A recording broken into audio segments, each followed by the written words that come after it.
Chapter 965. Zhou Yu put his phone aside. Miss Tang, I've explained the situation to you. You. Tang Shi's entire body was trembling. It was obvious that the man in front of her had long been prepared to touch the Tang family. She gritted her teeth.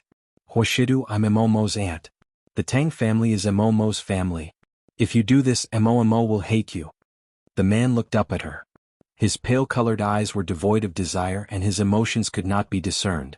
Tang Shi subconsciously swallowed her saliva. Let me go. Tie her up and throw her into the police station. With that said, Huoshidu put out the cigarette in his hand and ignored the screams inside. He pushed the door open and left. However, he did not expect to see a small figure in front of him when he lowered his head. The boy looked exquisite and tender. He looked at him with his big obsidian-like eyes. Huoshidu slowly squatted down and looked at him casually. He flicked Momo's forehead with his index finger. What are you doing here? Momo rubbed his forehead that did not hurt and tiptoed to hug Huoshidu's neck. Brother, don't tell me you don't want Momo anymore? He sniffed and his voice was soft and uneasy. I worked very hard to learn Chinese and listen to brother and grandma. I will protect you when I grow up. The man reached out to pull the child away and gently wiped away the tears on his face. Is that so? You even made the Chinese teacher leave in a fit of anger. Mo, who else did you kiss this morning? Huoshidu slowly reopened the score. Momo's small body froze. Before Bei Yunj returned last night, Mo had promised Huoshidu with his dignity as a man that he would not secretly kiss Bei Yunj. However, this morning, Mo thought that Huoshidu was not around and hugged Bei Yunj coquettishly, so he took the opportunity to kiss him. He even said bad things about his brother. Go downstairs and eat cake. The man rarely carried the little guy personally. Mo leaned on the man's shoulder and muttered, Brother, you are my most important family member. I don't want others to hurt you. Not even the Tang family. Huoshidu said slowly, then don't skip class. Mo, downstairs.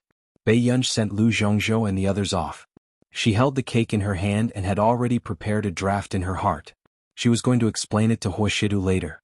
After all, some of the guests had seen Lu Zhongzhou's sudden arrival. How could Huoshidu not be suspicious? When Bei Yunj thought of this, she subconsciously turned her head. She almost bumped into the man. Bei Yunj looked up and saw Huoshidu clearly. Her expression did not change. Brother. Huoshidu glanced at her and his gaze landed on her cake. He slowly picked up a small spoon and dug out a piece to taste it. The man raised his eyebrows. Too sweet. Bei Yunj hesitated. This is mine. She had also used the spoon just now. Huoshidu glanced at her leisurely and scooped another spoonful of the cake in Bei Yunj's hand. Open your mouth. What? Bei Yunj was about to speak when she was suddenly fed a spoonful of cake. The sweet taste of cake and sweet fruits spread on her taste buds, making her feel happy. However, Bei Yunj was stunned by Huoshidu's actions.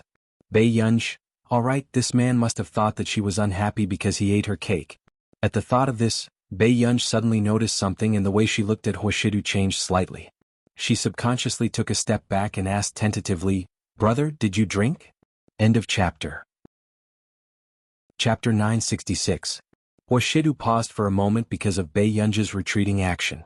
Then, he unconsciously licked the tip of his itchy teeth and asked lazily, What? Bei Yunj looked at Huoshidu and recalled how Huoshidu had snatched her cake. All right, he had really drunk. No wonder he didn't look for trouble with her or ask her anything. Who told you to drink? Yuhan Ran again? Bei Yunj's pretty eyes narrowed slightly as she put the blame on Yuhan Ran. What's wrong with drinking? Huoshidu found it funny. Just as he was about to take a step forward, Bei Yunj took a step back. The man looked up casually and met Bei Yunj's eyes. Suddenly, the man took a step forward and Bei Yunj quickly took a step back. They returned to their original distance.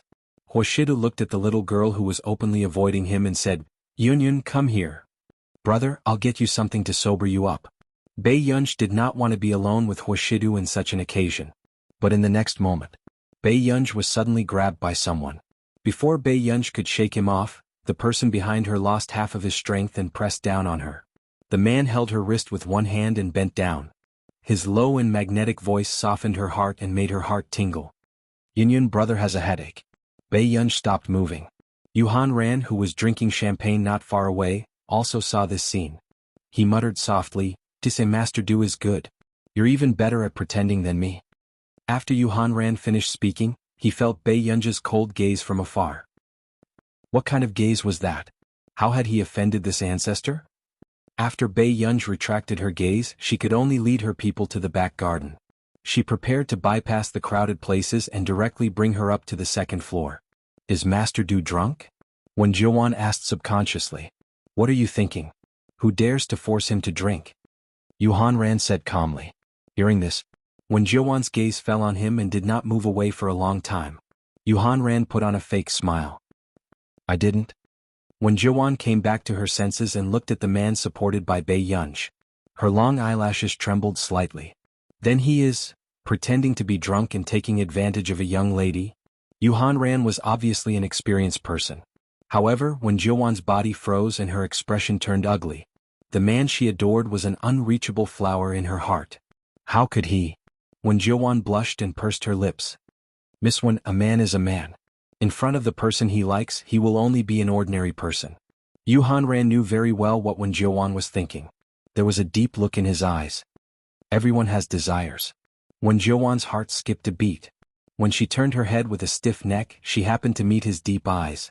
Not long after, Yuhan Ran watched as Wen Jiuan fled. He sneered and continued to drink. In the north stairwell, Bei Yunj helped the man to the balcony on the second floor. Bei Yunj saw that the man was still well-behaved today and was not like last time. She heaved a sigh of relief. The man was also thinking. Why did Bei Yunj look so afraid of him drinking? Suddenly, Bei Yunj pinched his face with both hands. She seemed to be holding a grudge. Don't you think you're in danger when you're drunk? After acting like a hooligan, he lost his memory. This was the first time the man's face was pinched. Looking at this young lady's bold behavior, she was relying on the fact that he would not remember when he was sober. Chapter 967. He did not stop the little girl's dangerous actions. He only raised his thin eyelids and asked ambiguously, Is your alcohol tolerance not good? After Huashidu finished speaking, Bei Yunj suddenly remembered that this man had whispered into her ear in the back of the car. It was ambiguous and touching. Bei Yunj subconsciously paused and quickly retracted her hand. After a while, she looked up at Huashidu again and asked tentatively, Brother, are you really drunk? She felt that the man's attitude today was a little strange. However, when Bei Yunj subconsciously met the man's eyes that were filled with deep and shallow light, as well as his half-hidden dark eyes, that explicit gaze was the same as the way the man looked at her the last time he was drunk. I'll go get you something to sober up. Bei Yunj quickly stood up and went to the room to get something to sober up. The man was also thinking why the little girl was so afraid of him after he drank. 10 minutes later, Bei Yunj walked back. I don't think there's a usual drink to sober up. Okay. The man looked up and saw that the little girl was a little distance away from him. His voice was lazy and light. Yinyan, come and lean on me for a while. Isn't there a rattan chair? I'm cold. After the man finished speaking, Bei Yunj looked at him for a long time before saying something and entering the room again. I'll go get a blanket. Not long after, Bei Yunj came over with a blanket and threw it to Huashidu from afar. She kept a distance. The man's thin eyelids moved. After a while, he picked up the blanket with his well-jointed hands. This blanket is dirty. Bei Yunj looked at him. Give me another one. Bei Yunj.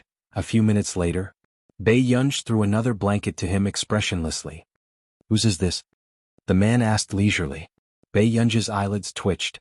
She felt that this man liked to cause trouble for her after he was drunk today. It's mine. It's still dirty. Huashidu slowly spread out the blanket and said unhurriedly. Bei Yunj calmed herself down and walked towards him. She asked patiently, Where is it dirty? When Bei Yunj walked over, Huashidu naturally changed his words. I saw wrongly.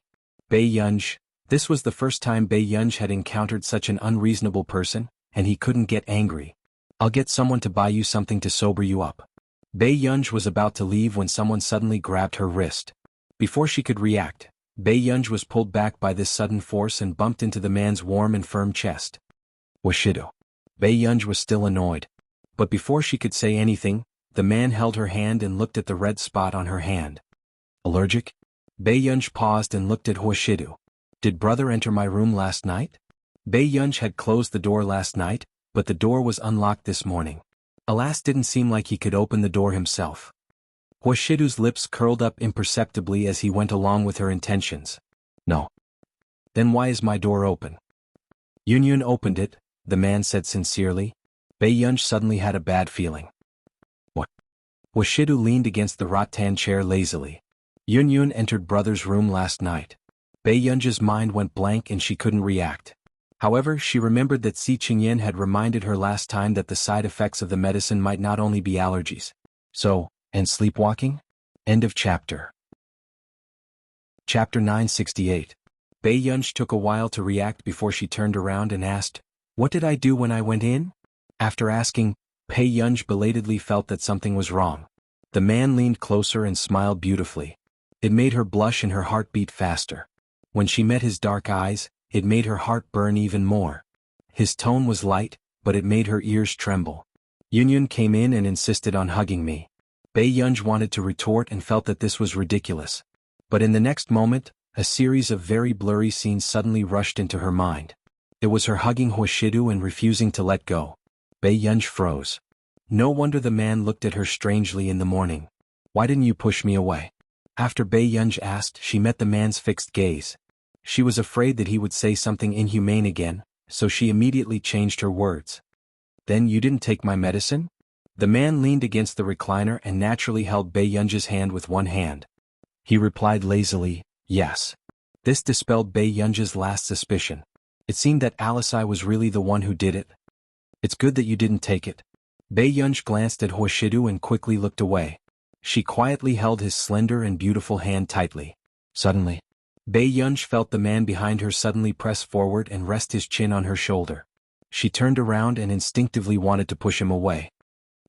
However, the man quickly grabbed her other hand and held both of her hands, gently but forcefully pressing them down. The man's warm breath made Baiyunj tremble uncontrollably. His low and deep voice sounded in her ear, and it was a malicious tease. "Yun, I don't like to be lied to either." His fingers gently rubbed her palm and he coaxed her helplessly. "Don't always bully me." He sounded a little angry. However, the man still put down his attitude and coaxed her intimately and naturally, as if he was acting coquettishly. Such lethality was simply overwhelming. It caused the defenses in one's heart to crumble. As proud as he was, Hoshidu would also put himself in the lowest position and willingly hand over the authority to coax the girl in his heart. Baiyunj was stunned for a moment. She couldn't stop her heart from beating faster, and she felt a surge of numbness. She hurriedly turned her head back, but her ears were as red as blood. For a moment she forgot to tell if the man was drunk or not. Seeing how red the little girl's ears were, the man curled his lips and pinched her cute little ears with his jade-like index finger. "Yun, are you cold? Why are your ears red?" Suddenly, Baiyunj immediately moved forward and faced the devilish man. "Hoshidu, are you pretending to be drunk?" The man raised his eyebrows and looked at the little girl in front of him. He was a little angry. "Big brother has a secret." Hoshidu looked at her for a while and casually tidied up the blanket. He smiled slowly and said, "Last night Yun came to my room and said that she wanted to sleep with brother soon." Before Hoshidu could finish speaking, Baiyunj instinctively reached out and covered the man's mouth. She felt that if he continued speaking, she wouldn't want to see his face again tomorrow. But in the next moment, Baiyunj suddenly felt as if her palm had been swept by a feather. Just now this man kissed her hand and heart. At this moment, Baiyunj immediately retracted her hand. Her ears were burning and her expression was about to crack. End of this chapter. Chapter 969. At this moment, Baiyunj's uncontrollable heartbeat disrupted her rationality. A certain wire in her mind seemed to have been burned and short-circuited. "What are you doing?" However, the man's low laughter was hopelessly sexy. His peach blossom eyes curved gently, and the corners of his upturned eyes were seductive. His posture was lazy and ostentatious. When Baiyunj instinctively looked up, fireworks happened to rise into the sky. It cast a shadow on the man's handsome face, making him look even more distinct. Light flowed in the depths of his deep, indistinguishable eyes, like the interplay of day and night. After a while, Pei Qian continued to question him without much confidence. "Kiss me?" However, the man suddenly pressed forward, his voice casual and joking. "Where do you want me to kiss?" Baiyunj suddenly stood up, her hair standing on end. Her hands were still stiff. She glanced at Hoshidu and left the balcony. She looked like she was fleeing. On the balcony, the man's deep and magnetic laughter made people blush and their hearts race. It was lazy and sexy. At the Computing Institute, "Professor C, is there something wrong with our teacher recently?" Jasmine and Tich hesitated for a while before asking Si Qingyan about this. What's wrong? Si Qingyan glanced at them through the screen. They still had to teach Bei Yunji's students because they lost a bet. Recently, teacher has been distracted. When we call her after we finish the questions, she can't even hold her teacup properly. Tich added, oh right, teacher has only been using her left hand to write recently. I see. Si Qingyan narrowed his eyes and looked at them. Haven't you thought that this is because she still can't accept the fact that you're her students? Jasmine, Tich, she even outsourced her own students' education. Do you think her heart aches for you?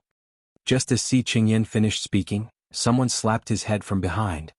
Si Qingyan, I asked you to help me change the topic and you have to say a few bad things about Gur? Zhong Xinglin had just finished a meeting and came back angrily with a folder. What's wrong with you? Why are you so angry today? Si Qingyan rubbed his head and cut the video. It's all because of the decision-maker this time. What was wrong with him? It's fine if you want the National Defense Research Institute and the Physics and Chemistry Institute to send people to participate in that experiment, but you also want our Computing Institute to send people? Zhong Xinglin was furious. Do all of us have nothing better to do? Also, those guys from the Physics Department and the National Defense Research Institute are the professionals. Why should we join in? After that, coincidentally, she heard someone greeting her in the corridor outside. Yunj, how's the third project going? It's almost over. Bei Yunji's voice sounded from outside the door. Then Zhong Xinglin saw Bei Yunj walk in wearing a white coat. It was very leisurely. Zhong Xinglin, Si Qingyan was speechless. There was really someone who was very free. Suddenly, Zhong Xinglin suspected that the National Defense First Research Institute had planted some spies in his institute and deliberately made him send people out. Good, let's come over to discuss something. Zhong Xinglin waved at her. Bei Yunj glanced at him and quickly walked in front of them. What's wrong? Well, we have a talent nurturing plan, Bei Yunj said leisurely. I'm not going. Indeed, he had kicked an iron plate. Zhong Xinglin racked his brains. But this plan involves a very important experiment. End of this chapter. Chapter 970. This is an experiment in District 1. Zhong Xinglin glanced at Bei Yunj and glanced at the door before he said, it's a tacit understanding that the experiment in District 1 is to prepare for war. War. Bei Yunj raised her eyebrows. Zhong Xinglin said, this is not a war between countries but it is equally important. In the borderless area, there are international criminal gangs that need to be arrested. There is also the alliance agreement between the continent and Continent K. Although it is peaceful coexistence, there are actually conflicts every year. Their Laboratory 191 has a history of hundreds of years since the World War. Let me think about it. Bei Yunj thought about Huashidu's side. It was not easy to explain. Zhong Xinglin also knew that Bei Yunj was willing to consider going because of Lu Zhongzhou and Tan Nan's team. The higher-ups had also made the right decision. Bei Yunj had always been amenable to coaxing but not coercion. If they forced her to go, the laboratory would probably be destroyed by her. But now, Bei Yunj had a lot of feelings for Lu Zhongzhou, Tan Nan, and the rest. Considering the safety of Lu Zhongzhou and the rest when they carried out missions in the future, Bei Yunj would help. After returning, Bei Yunj thought that she would discuss this matter with Huashidu. She estimated that it would take some time before Huashidu agreed. However, she did not expect Huashidu to agree to her request without asking much. However, he also had a request. He had to let the chauffeur take him home during the weekend. District 1. Bei Yunj came here again. She did not deliberately dress in bright and eye-catching clothes like last time. Instead, she wore a simple shirt and sweater with a blue cotton jacket. Her black hair was loose and curly, but her eyes were still exquisite and beautiful. After getting out of the car, Bei Yunj also saw a few girls checking their passes at the door. Not far away. Miss your passes. After the girls left, the guards could not help but discuss excitedly, look at this group of girls, they are too good-looking. They look so fresh. It's been a long time since such good-looking girls came to the district. They are actually all scientific researchers. Aren't the girls in our literature and art department also very pretty? Another person rolled his eyes. I feel that the leader of our Ministry of Arts is the one who is beautiful. How could anyone compare to her? Before he could finish his sentence, a clear and unhurried voice sounded from the door. Hello, I'm here to participate in the experimental special training. When they turned around and saw the girl in front of them, their eyeballs almost fell to the ground. Was he also a researcher? In this day and age, why were girls who engaged in scientific research more beautiful than celebrities? Miss, are you from the experimental training class? Excuse me, do you have a pass? Yes. Bei Yunj found the card that Zhong Xinglin had given her. Class A access. Before the astonishment in the gatekeeper's eyes could fade away, a trace of surprise flashed across his eyes. Please come in. Thank you. Bei Yunj took the pass, thanked him and left. After Bei Yunj left, the gatekeeper turned around and looked at his partner in disbelief. What's going on? The experimental training class has an A-level pass? That's impossible, right? Just now, the first research institute of the Ministry of National Defense also had a B-level pass. That person frowned. It's true. That person seems to be from some computing institute. What? Now, the people from the computing institute are also participating in this experiment? On the way, Bei Yunj followed the pass and did not expect to be stopped by someone. Hey, young lady? Bei Yunj turned around and saw an old man in a singlet and pants repairing a car. End of chapter. Chapter 971. Very soon. Bei Yunj was about to leave. I don't know how to. Find someone else. The old man in the vest. Very soon. The old man put down the wrench and hurriedly put on his coat. He stopped Bei Yunj. Little girl, do me a favor. Help me find a few people. This car can't be fixed. I have to get someone to push it back. Can't you go and find someone? Bei Yunj glanced at her watch. Seeing that she was going to be late, she immediately walked around him. Little girl, are you so blind? Do you know who I am? The old man saw that Bei Yunj was stubborn and instantly became anxious. No one in the entire district disobeyed him like this. Bei Yunj gave him a few red notes and maintained her little patience. Okay, you're good. Someone will come later. Let him help you. Elder Chu, who was being stuffed with money for the first time, was speechless. Little girl, aren't you curious about my true identity? Elder Chu was so angry that smoke was coming out of his 7 orifices. He really wanted to know which research institute taught her.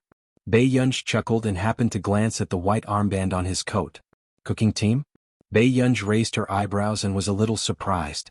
However, Elder Chu noticed that Bei Yunj was looking at the coat he borrowed and immediately explained, I'm not a cook. Actually, I can give it a try. After saying that, Bei Yunj took off her coat and walked towards the car. This made Elder Chu swallow the second half of his sentence. He squatted beside Bei Yunj and realized that Bei Yunj was very skilled in repairing cars. Little girl, your family runs a car repair factory?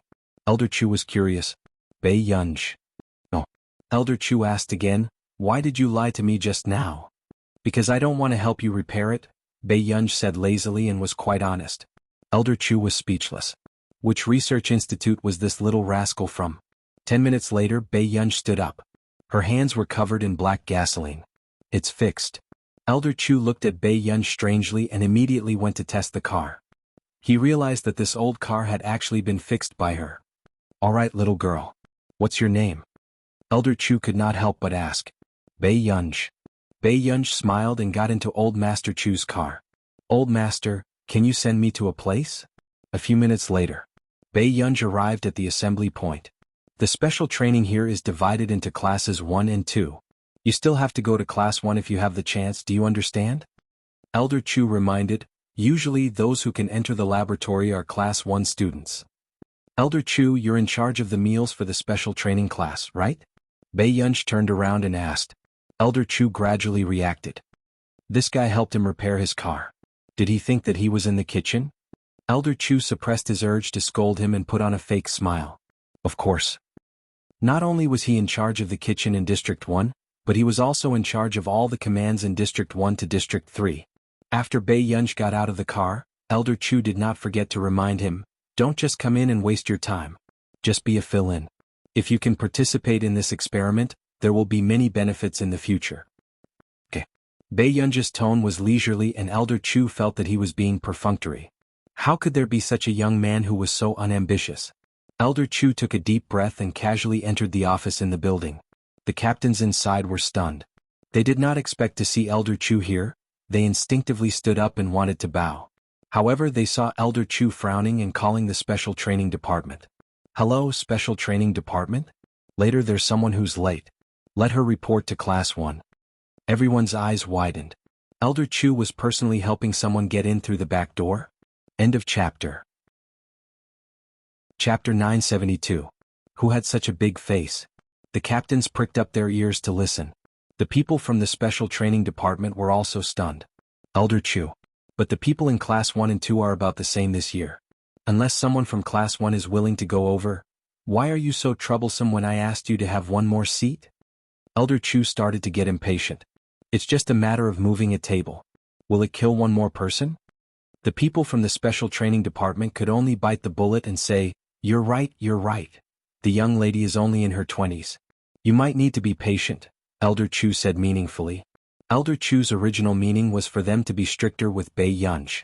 However, the meaning changed when it landed in the ears of the special training department and the captains. They thought that Elder Chu wanted them to be nicer to that student. Understood. Very understood. The teacher nodded. Elder Chu nodded in satisfaction. It's good that you understand. Then I'm fine. With that, Elder Chu left happily. The remaining captains looked at each other. Elder Chu's granddaughter came to the base? That can't be? I've never heard of Elder Chu having a granddaughter. She might be a friend's granddaughter. Elder Chu personally went through the back door. Everyone be careful. Don't offend people you shouldn't offend. At the special training department. After the teachers of Class 1 and Class 2 received the news, they could only bite the bullet and do so. Very soon, a girl in a pink dress appeared at the entrance of Class 2. She looked gentle and amiable. Teacher, I'm sorry. I'm late. Can I still go in? When the teacher of Class 2 saw this, he immediately smiled and said, Student, you can report to Class 1. The teacher of Class 1 is waiting for you. Class 1? But my pass is sea level. Didn't you say? Before the girl could finish speaking, the teacher of Class 2 leaned against the wall and smiled gently. It's okay. Class 1 still lacks students. You are young and talented. Class 2 doesn't dare to accept you. These words caused the girl to be pleasantly surprised. Really? Originally, when she was in the Institute of Physics, the director said that she lost because she was too young. Otherwise, with her results in a few years, she would definitely be able to enter Class 1 directly. She didn't expect her to be so lucky that she could really enter Class 1 directly. Thank you, teacher. Guo Qingning hugged her books and ran toward Class 1. When she reached Class 1. Teacher, I'm Guo Qingning. I'm sorry for being late. Just now the teacher of Class 2 said that I can. Before Guo Qingning could finish, the teacher nodded and smiled. Come in, Guo Qingning. Thank you, teacher. Guo Qingning suppressed her excitement and entered Class 1. The others also did not expect that there would be such a young person in the class. She was only 23 or 24 years old, right? Are you always so gentle when you're late? I feel that this year's special training teachers are very strange. The people below were discussing. Until another voice came from the door. Reporting. The teacher frowned and turned around to see Bei Yunj standing at the door. The atmosphere suddenly froze because Guo Qingning had just entered and was already sitting in the last seat. Sorry I'm late, Bei Yunj said. Suddenly, the teacher became stern and said coldly, being late is being late. What's the use of apologizing? Bei Yunj raised his eyebrows and waited for her to continue. There's no place for you in Class 1. Since you're late, you have to take responsibility for this situation. The teacher said lightly. The others looked at each other with different expressions. End of chapter. Chapter 973. The teacher didn't have this attitude just now. Everyone couldn't help but look at Guo Qingning again as if they understood something. Guo Qingning glanced at Bei Yunj, smiled, and lowered her head to do her own thing. Bei Yunj also put the documents back into her pocket and turned around lazily. Stop right there. The teacher's face cracked. What are you going to do? Make a call and get someone to pick me up. Bei Yunj's tone was casual, and she didn't intend to force her to stay. As soon as she said this, the teacher's face almost stiffened. If Bei Yunj really left, she would have to bear the responsibility. Student, there are still vacancies in Class 2. Suddenly, the teacher on the other side of the corridor looked at Bei Yunj with interest. Bei Yunj raised her eyebrows. She didn't look at the teacher and went straight to Class 2. The students of Class 1 saw that their teacher's face was distorted with anger and couldn't help but look outside. What kind of god was this? She even dared to offend a teacher from the special training department in District 1? Class 2. Okay, find a seat and sit down. The teacher of Class 2 was young and good-looking, but she was a little slovenly. Even the students in Class 2 looked much older than those in Class 1. Bei Yunj replied, Thank you, teacher. How old is this little girl? Why did she come to this place? Some people were discussing. Some people directly asked Bei Yunj, "Student, which research institute are you from?" "The Institute of Computing," Bei Yunj said calmly. As soon as she finished speaking, everyone suddenly understood why Bei Yunj was arranged to be in Class 2. The students of Class 1 were all from a first-class professional research institute. The students of Class 2 were either not from a second-class research institute or Bei Yunj was from a not-so-professional computing institute. "It's okay, it's easy to come to Class 2. Another female researcher who was much older than Bei Yunj smiled. "I'm Higuang from the First Research Institute of the Ministry of National Defense." Bei Yunj from the Institute of Computing. As soon as she finished speaking, Higuang looked surprised. "Institute of Computing? You're from the Computing Institute, and the teacher from Class 1 dares to send you to Class 2? Bei Yunj replied calmly, "Okay." Except for Higuang, everyone else felt that this was a difficult person to approach. "Then have you seen Si Qingyan?" Higuang blushed and asked shyly. Bei Yunj paused and looked at her. "I've seen her before." "Really? Professor C is my idol." In last year's academic conference, he was the only member under the age of 30. "She's also good-looking." Higuang was extremely excited. Bei Yunj did not expect Si Qingyan to be so popular in the industry. However, Higuang's excitement only lasted for an afternoon. The next day, only then did everyone know that this special training included physical fitness training. Although it would not be a request from the district team, it could still make these researchers who were usually pampered lose a layer of skin. The cafeteria was shared by the new members and the special training classes. Bei Yunj glanced at the big pots of rice in the cafeteria, and her eyelids twitched. Higuang quickly realized the problem. "You're not used to it?" Bei Yunj did not speak, but looking at Bei Yunj's appearance, she knew that this was someone who had never suffered in the world. However, when Bei Yunj and Higuang went to get their food, they realized that the old master who was cooking had changed. Before Bei Yunj could look up, a can of beef was suddenly placed on the plate.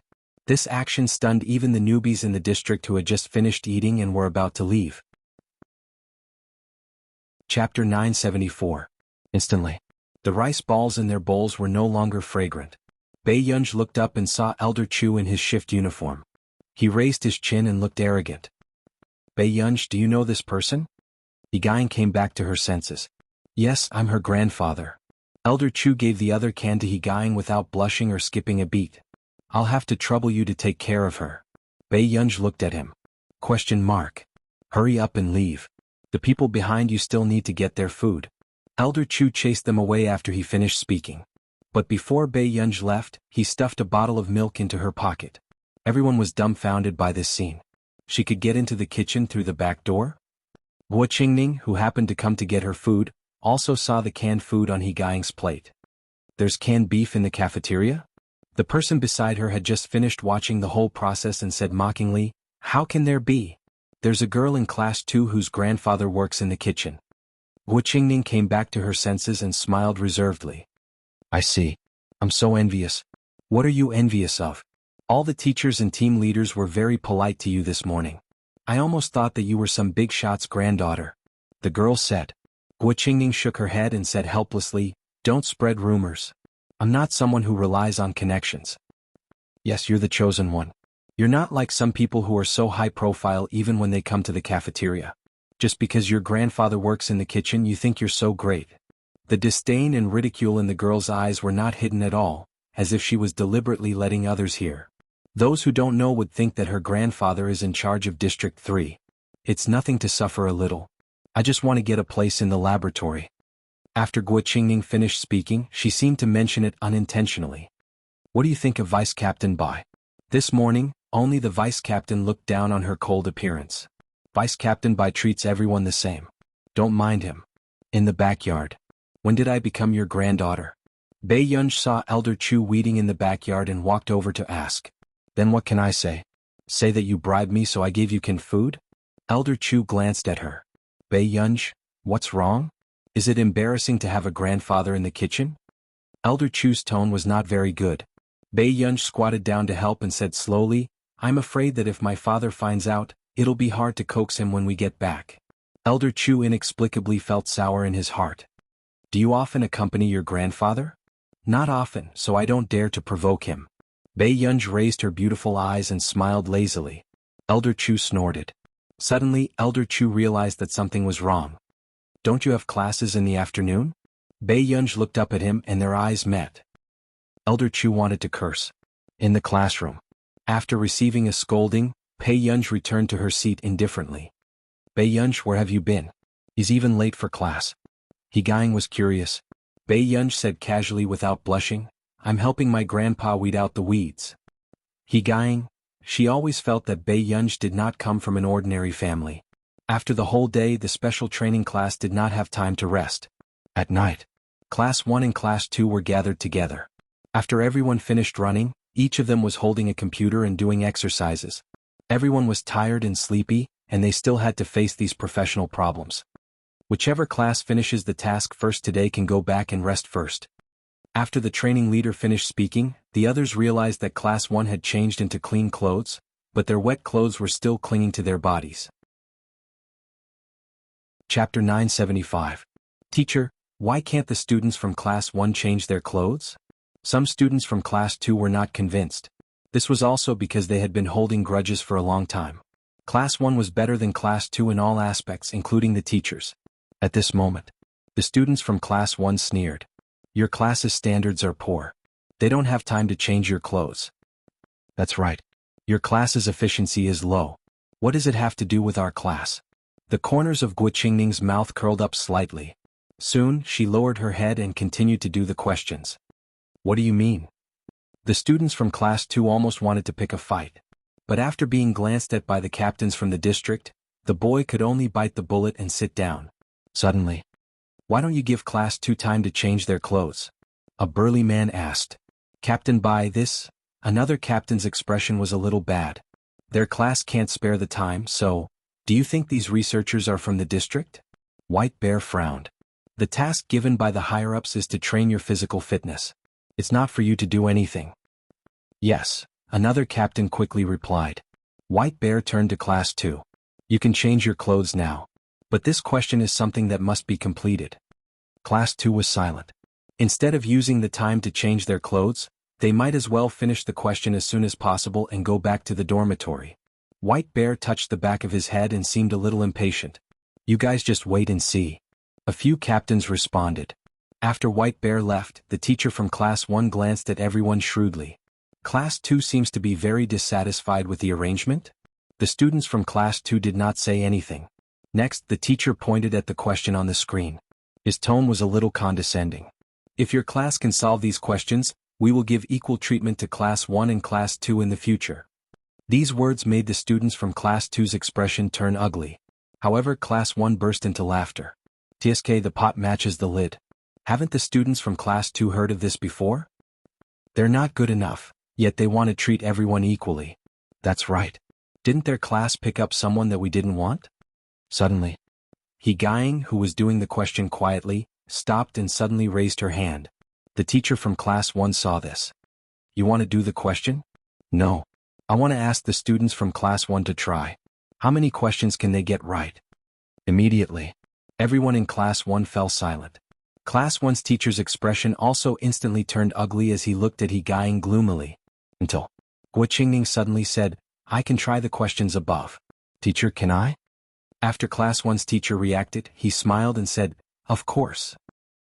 To be able to solve half of the questions on this list is already very impressive. Guo Qingning stood up, walked to the front, and sat in front of the computer.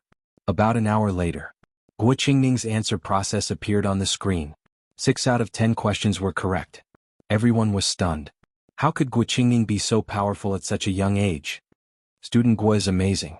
The teacher of Class 1 was all smiles as he clapped his hands and said. Guo Qingning nodded and walked to He Gying.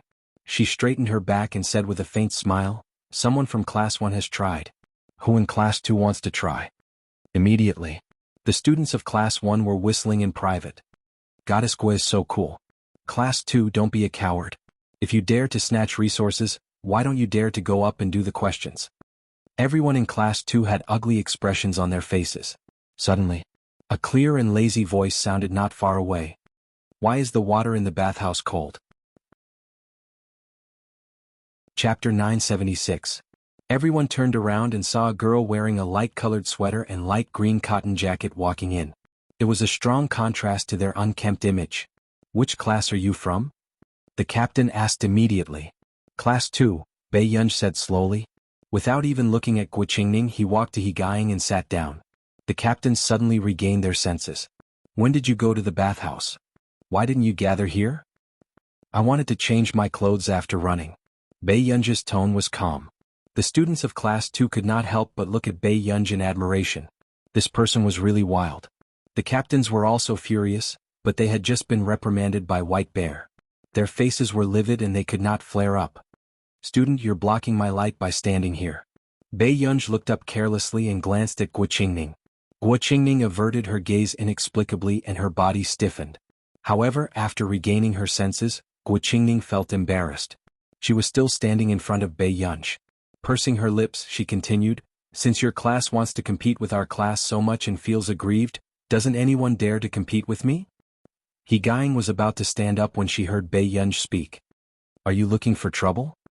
He Guiying froze and slowly turned to look at Bei Yunj. She had a bad feeling. Indeed. Seeing Bei Yunj looking at Guo Qingning with a faint smile and lazily twirling the fountain pen in his hand, the danger in his eyes was obvious. He Guiying did not quite understand why Guo Qingning wanted to provoke Bei Yunj as well. What good could this do? Yunj, calm down. The questions on the screen were all set by the special training department. Even I'm worried about it. He Guiying grabbed Bei Yunj's hand and said in a low voice. The questions on the screen? Bei Yunj glanced at the questions not far away and then glanced at the others.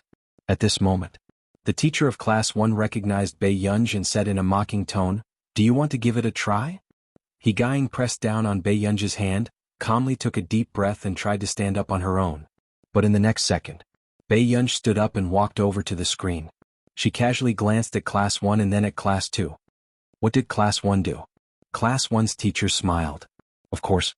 He answered 6 questions correctly. If you can also answer 6 questions correctly. If I can do everything right, can Class 2 go back earlier? Bei Yunj raised her eyebrows and asked unhurriedly. The teachers of Class 1 felt that Bei Yunj did not know the immensity of the world. The captains couldn't help but snicker. These questions were specially used by the special training department to deal with those who thought they had some talent and could look down on the rules. To be able to go against the 6 paths of reincarnation was already an incredible feat. Was there anyone who wanted to get everything right? Class 2 lowered their heads, not daring to look at this tragic scene. If you do it right, you can do whatever you want in the future. The captain chuckled, not believing in this. Guo Qingning only smiled and deliberately emphasized the word, gap. Student, don't misunderstand. I just want everyone to know what the gap is. You don't have to force yourself. There are only 2 spots in the laboratory. It's understandable for the teachers to give more resources to Class 1. Bei Yunj snorted, her bright eyes unruly. She sat in front of the computer, held the mouse and said leisurely, You guys are quite serious when you're accompanying him. Instantly, Guo Qingning's expression changed. P.S. Yesterday's update will continue tonight. Pinch face. Thank you for helping Master Pei. Chapter 977. The teachers of Class 1 were also looking at Bei Yunj with an uncertain expression. Fortunately, they did not keep this person in Class 1. Such an arrogant and unruly character was hopeless. At first, the people around also thought that Bei Yunj was being arrogant. She did not know how difficult the questions in the special training department were. The captains were discussing. This researcher from Class 2 is really bold. The captain of Class 2 shook his head. She's too young. Are the people from the special training department easy to deal with? Aren't these questions used to crush the self-confidence of these young people who think they're so great? The captains all smiled tacitly. 10 minutes passed. Hearing the sound of Bei Yunj typing on the keyboard, someone from Class 2 whispered, She seems to have been doing the questions. Can she really solve a few questions? The people from Class 1 answered first and said sarcastically, She's been doing the questions? Look at her speed. Does it look like she's doing it seriously? Everyone thought about how Guo Qingning's solving speed was not very fast. In comparison, Bei Yunj was simply messing around. If she can't beat her, then so be it. She lost too badly. Someone from Class 1 mocked. That's right. Guo Qingning was highly regarded by the captains as soon as she came in. She's young and talented. How can she be compared to Guo Qingning? Below the stage, Guo Qingning smiled but did not say anything. She just watched quietly and wondered how the person on the stage was going to beat her. In less than 20 minutes, suddenly, the sound of the keyboard stopped. Everyone subconsciously looked at Bei Yunj. Suddenly, they saw the process of Bei Yunj answering all the questions on the screen. Then, a line of words appeared on the screen. "Congratulations, student. You've answered all the questions correctly." In an instant, everyone in the room froze. The smiles of the captains who were chatting also froze. This was the first time they saw this line of words on the machine. They felt a chill down their backs. How long did she take to do the questions just now? I think, less than 20 minutes. As soon as the words fell, many people's expressions cracked. Just now, Guo Qingning had done it for an hour and only answered 6 questions. What was this person doing? The teacher of class 1 almost lost his balance. His expression changed drastically and his voice was trembling. How is that possible? Guo Qingning also felt cold all over. She stared at the line of words on the screen. She only took 10 minutes to answer 10 questions? Then, after the others gradually came back to their senses, they realized that Bei Yunj was still typing. Until someone from class 2 looked down at their computer. What? What's going on? My computer screen black? Mine too. What's going on? He Gying was the first person to have a strange premonition when she saw the computer screen suddenly turn black. She looked up very slowly at Bei Yunj. Bei, what are you doing? The captains also quickly realized that the problem with Class 2's computer was related to the person on the stage. Their faces were filled with horror. Bei. Suddenly, this scene made one's scalp tingle. Bei Yunj, stop it. Do you hear me? Stop it. The captains felt extremely suffocated when they saw Bei Yunj playing on the computer. The others also began to feel that this Bei Yunj was simply terrifying. Where did this humanoid bug come from? End of chapter. Chapter 978. Bei Yunj said slowly, soon. Wait for me to adjust the hot water in the bathhouse. He Gying was speechless. This person was too wild. Which research institute is this student from? Someone from class 1 found his voice. The person next to him said instinctively, okay, I think it's the Computing Institute. Instantly, the atmosphere was cold and strange. Okay, no wonder. It turned out that he was a god in his field. What kind of gods are there in the Computing Institute this year? His tone was respectful. At the mention of the Computing Institute, who wouldn't know what kind of gods there were in the Computing Institute? In the end, the team leaders were so angry that their faces changed. They shouted angrily, what's wrong with the computer in your class? What are you trying to do? Do you want to go to heaven? Bei Yunj raised his eyebrows. He was indescribably high-spirited. He said calmly, the computer will automatically restore the program tomorrow. It can't be done tonight. As soon as he finished speaking, everyone understood what was going on. Bei Yunj was creating a forced break for Class 2. True enough, the team leaders couldn't do anything about Bei Yunj. It was because Zhong Xinglin often came to District 1 to wander around. Everyone knew how protective Zhong Xinglin was of his people. They didn't dare to touch the people from the Computing Institute. The team leaders were so angry that they felt dizzy. They laughed. Do you think you're very powerful? I'm not very powerful, but there's still a gap. Bei Yunj's unhurried words made Class 1 feel as if there was a fishbone stuck in their throat. Guo Qingning's face also turned red. She bit her lip and looked at Bei Yunj angrily. The program I said is not difficult. If you want to solve it, you can give it a try. After Bei Yunj finished speaking, the team leaders and Class 1's teachers were angry but didn't dare to say anything. No matter how bad the people from the Computing Institute were, they were still gods in their field. They still wanted to try? So, Bei Yunj said a few words to He Gying. Then he glanced at Class 1's teachers casually, sneered, and left. Class 1's teachers gritted their teeth. Not long after White Bear came back, he heard that there was a troublemaker in Class 2 who had hacked into the district system and taken control of the entire control room. Even the computer in my class was hacked. However, after the crowd dispersed, He Guingkai said to Class 2, the computer will be back to normal in half an hour. If any of you still want to practice, you can go back to the dormitory to practice. Class 2. So, Bei Yunj was just fooling the captain and the teachers just now? What's so great about that? Wasn't it just hacking a computer? You came from a computing institute. If you don't even know this, wouldn't you have learned it for nothing? Some students in Class 1 couldn't help but feel jealous. Don't speak without thinking.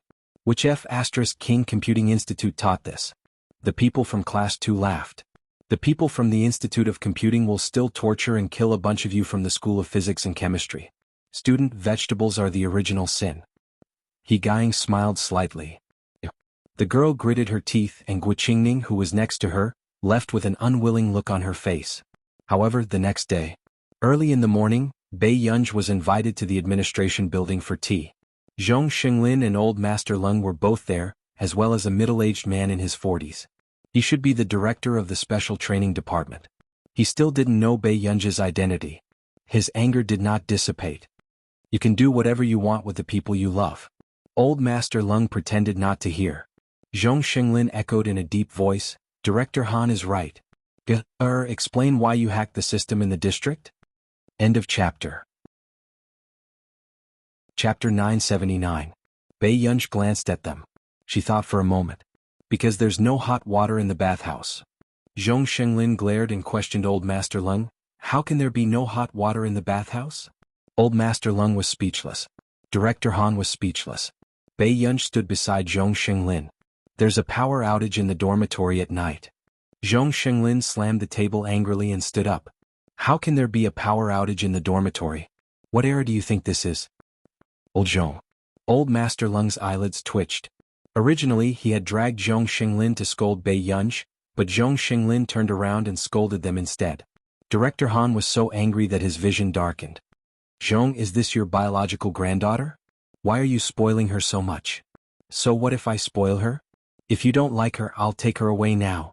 In the future, I won't lend her to you even if you kneel and beg me. Zhong Xinglin was also furious.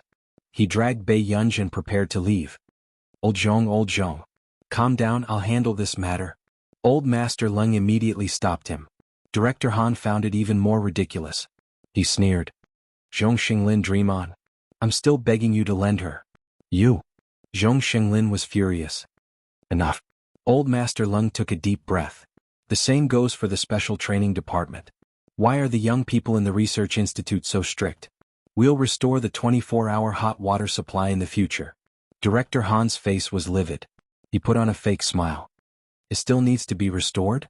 This morning the people in the control room called and said that the background system can't be changed. Old Master Lung was speechless. Not long after, Old Master Lung turned around. Old Zhong, I'll settle this matter. You can go back first. Zhong Xinglin also turned around but said to Bei Yunj, the people in our computing institute are not to be bullied. If there's anything, call me. At most, we'll go back to the institute. Director Han gritted his teeth at this protective behavior. Okay, you can go back first. Bei Yunj's eyes curved. After Zhong Xinglin left, Chief Han sat on the sofa and couldn't help but say angrily, unreasonable. Elder Lung, I want to arrange a private room, Bei Yunj suddenly said. Director Han was so angry that he laughed out loud. Do you know where you are? Why should I arrange an individual room for you? Old Master Lung was about to say something when he suddenly saw the information that Zhong Xinglin had sent him from the corner of his eye. He was stunned for a moment and subconsciously opened it to take a look. It was Bei Yunj's psychological diagnosis. Bipolar I, patient. Description of the condition. It can be divided into depressive episodes, manic episodes, or mixed episodes. Anxiety, emotional instability, severe insomnia, and other symptoms. Old Master Lung used to be in the military and had seen such patients by chance. This was not a simple psychological barrier. He couldn't even use ordinary antidepressants as it might trigger a manic attack. Moreover, the patient he saw had committed suicide at home after leaving the team due to severe depression. Old Master Lung subconsciously looked up at Bei Yunj. Other than the red veins in his eyes, there was nothing unusual about him. How about this? I haven't lived in the house assigned to me in the district for 2 to 3 years. When you live in the district, you can stay at my place. Old Master Lung gave the key to Bei Yunj. Director Han turned around in disbelief. What? When he wanted to change Old Master Lung's house, Old Master Lung didn't agree. Now he was actually letting this little girl stay there. Look at how angry you've made Director Han. I'll punish you by not going to the cafeteria for lunch today. Have a good class in the afternoon, do you hear me? Old Master Lung pretended to reprimand him. End of chapter. Chapter 980. However, after Director Han left, at noon, Bei Yunj sat opposite Old Master Lung and looked at the dishes on the table. They were exquisite and delicious. It was obvious that this meal was not cheap either. Hurry up and eat. Don't go to the cafeteria for lunch anymore. Come over and eat. Old Master Lung glanced at Bei Yunj and picked up his chopsticks. Bei Yunj looked at Old Master Lung's plain clothes and deliberated for a moment. This meal is quite expensive, right? Old Master Lung looked up. Who are you looking down on? Bei Yunj was speechless. Alright, I've saved a lot in my life. How can I be poor when treating a junior to a meal? Old Master Lung took a can of food for Bei Yunj and said, Didn't they say that girls are better than boys now? Why are you even more delicate than those young master soldiers sent by your family? Bei Yunj glanced at the things on the table. I have this can. You have it? Old Master Lung was stunned. Wasn't this distributed by the district? Could it be that they were selling it outside too? Take a few cans first. There aren't any shops here. Old Master Lung stuffed the things to Bei Yunj. In the afternoon, at the laboratory base, 2 classes were in class together. For some reason there was a power outage. Higaing, why isn't Bei Yunj here? Class 2 suddenly asked. Before Higaing could speak, someone from Class 1 answered first. She was in the limelight yesterday. Didn't she offend someone and was brought in for questioning? Another person giggled and said, maybe she has to pack her things and get lost? At the same time, Guo Qingning, who was recording the experimental data, stopped writing and the corners of her lips curled up slightly. You have to be capable to be in the limelight. Didn't your Class 1 come to our Class 2 to pick people personally? After Higaing said this, Guo Qingning's expression quickly turned ugly. She stood up with a livid expression and threw down her pen. No matter how the people behind her called out to her, she walked out of the laboratory. However, she did not expect to bump into someone the moment she stepped out. Before Guo Qingning could flare up, she saw something hidden in his pocket fall out. The boy immediately picked it up and put it back into his pocket. Guo Qingning was expressionless. What is this? Student Guo. Guo Qingning didn't say anything and wanted to leave. Seeing this, the boy hurriedly pulled Guo Qingning back. He made up his mind and said in a low voice, It's the exam content of the special training department. Higaing's body froze. Are you crazy? How could he not know where they were? How dare he steal the answers here? There was a power outage in the building just now. The surveillance cameras can't detect me. The boy grabbed Guo Qingning's wrist. Miss Guo, don't report me. I can give you the answer. At that time the 2 of us will enter the laboratory together. Guo Qingning flung his hand away. No need. The boy gritted his teeth. Guo Qingning, other than Bei Yunj there is also Higaing in Class 2. Higaing was from the 1st Research Institute of the National Defense Department. In the morning's test results she was first and you were second. These words successfully made Guo Qingning stand firm. She turned around and said in a gloomy tone, What did you say? In addition, Bei Yunj was called away. Are you sure you don't need the answer in my hand? The boy smiled. Guo Qingning's face was gloomy. When Bei Yunj returned to the laboratory, the electricity in the district had already been restored. As soon as she entered, she heard the discussion inside. I say, your class does have all kinds of crooked people. Since when did people from the Computing Institute have the right to participate in our experimental special training? P.S. I've been busy these 2 days and haven't updated much. I'll make up for it today. End of chapter. Chapter 981.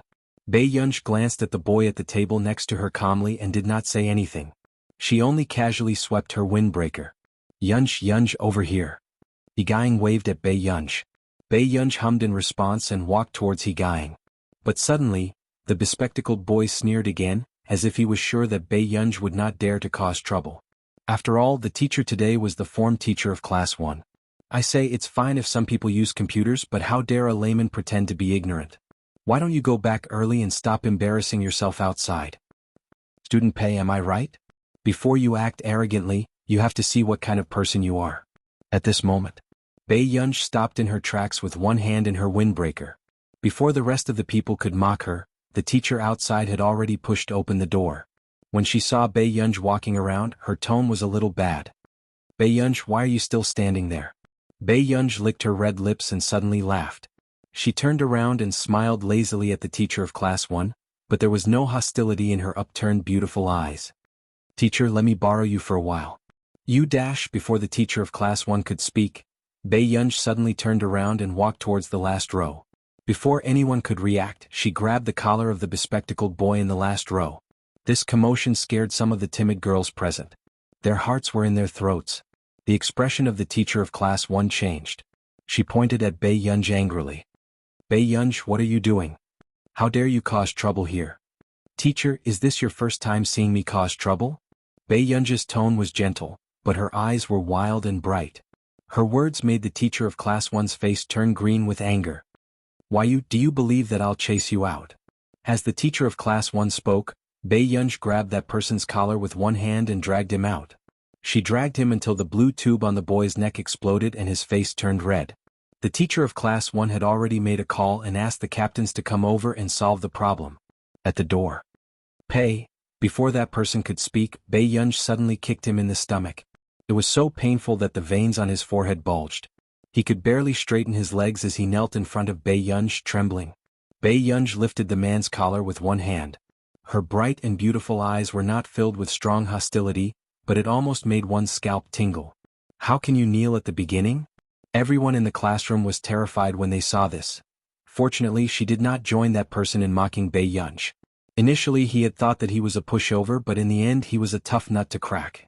But to beat someone up in the district, he was really not afraid of death. At this moment, Bei Yunji, how dare you? Before the man could finish his sentence, he was punched a few more times. His face was bruised and his eyes were filled with fear. He almost could not stand up. Bei Yunji grabbed him by the collar and pressed him against the wall. In fact, she had already made it difficult for him to breathe, but she still patted his face kindly. Her beautiful eyes were clear and unrestrained as she asked with a smile, "Think about it carefully. Do I need a reason to be arrogant?" No need. That person was stunned and shook his head frantically.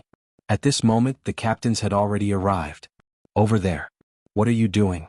Stop what you're doing." One of the captains held an electric baton and pointed it at the two figures over there. Chapter 982. The teacher of Class 1 walked over angrily. "Look.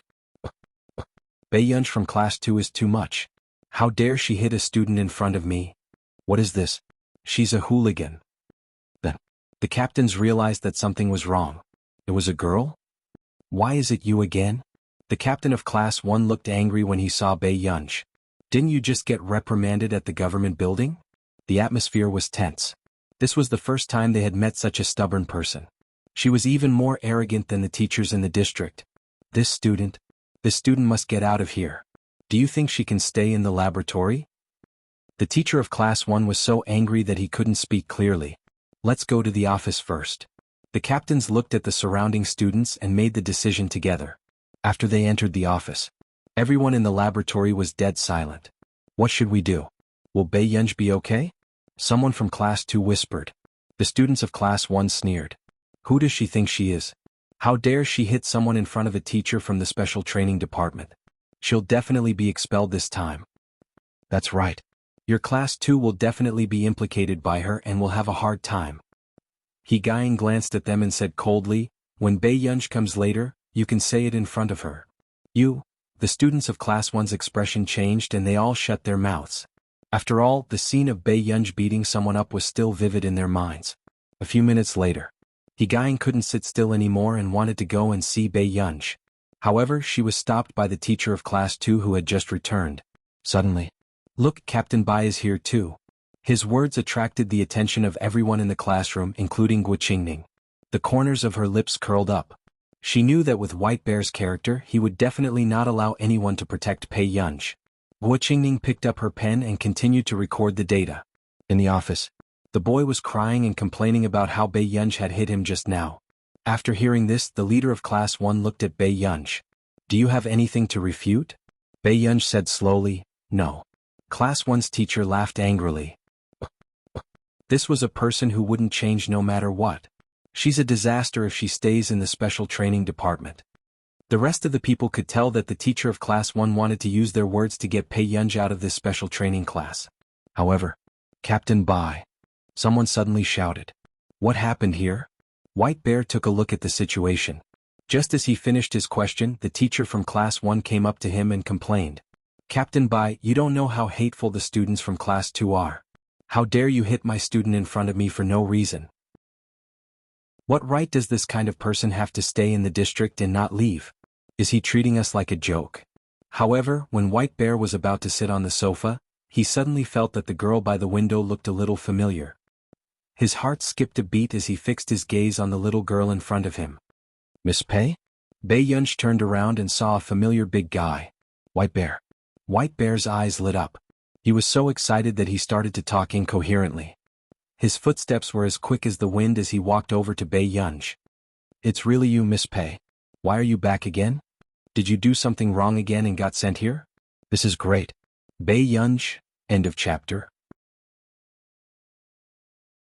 Chapter 983. The rest of the students were also shocked by this scene. What's going on? Could it be that Bei Yunj and Captain Bai knew each other? The student who was beaten up earlier froze and didn't dare to think further about this matter. I'm here for special training, Bei Yunj clarified. You still need special training? White Bear found it hard to believe. After a while he suddenly thought of something. Wait a minute, you were the one who controlled the system last night? Bei Yunj, yes. White Bear. He should have thought of it earlier. Besides this little ancestor who would dare to control the system in the black zone. Suddenly, someone coughed to remind White Bear of the serious matter. Captain Bai, White Bear also remembered. Why did you beat him up? I'm teaching him how to talk, Bei Yunj said casually. White Bear, who knew Bei Yunj's temper very well, could roughly guess the cause and effect of this incident. White Bear turned to look at the boy and his tone became cold. Student, you know that if you create trouble in the police station you'll be sent out of the district, right? The teacher was dumbfounded. Captain Bai, it's Bei Yunj who, I know very well that Miss Pei won't take the initiative to create trouble. White Bear's words obviously showed that he was on Bei Yunj's side. Everyone's eyes widened as they looked at White Bear in disbelief. White Bear didn't even care about Guo Qingning, who seemed to be the chosen one. Why would he defend Bei Yunj who created trouble on her first day? Brother Bear, I'll go back to class then. Bei Yunj saw that someone had cleaned up the mess and was about to leave without feeling embarrassed. Wait a minute. White Bear suddenly took out a box of strawberry biscuits from his office and passed it to Bei Yunj. He couldn't hide the pride in his tone. I know you're not used to eating in the canteen. Take this to fill your stomach. I've hidden it secretly. I knew you'd come back sooner or later. Bei Yunj's eyelid twitched. Okay. The rest of the people were also surprised to see White Bear giving these snacks to Bei Yunj openly. White Bear had never violated the rules. How could he hide these things for Bei Yunj secretly? In the laboratory. Everyone could not help but be shocked when they saw Bei Yunj walk in. Not only was she safe and sound, there was even a box of strawberry biscuits in her hand. Yunj, you're fine. Yigang was relieved. Yes. Bei Yunj put the biscuits. These biscuits, Yigang? Someone gave it to me, Bei Yunj said concisely. However, the people around him couldn't believe it. The students of Class 1 watched as their teacher angrily slammed the door and left. Then a few days later, everyone immediately understood what was going on. Every time there was physical training, the vice captain of Class 1, White Bear, would come over and deliver food to Bei Yunj. He would even give Class 2 more time to rest. White Bear had the highest rank among them, but he didn't often manage the special training class, so he was the vice captain of the class. Miss Pei, are you used to eating in the canteen? White Bear couldn't help asking. I eat in the administrative building. After Bei Yunj said this, White Bear knew that he wasn't the only one who was opening a back door for Bei Yunj. Then do you live in the dormitory? White Bear probed. Bei Yunj glanced at him. No. End of chapter. Chapter 984. Are you staying here alone? Block 017 or Block 020?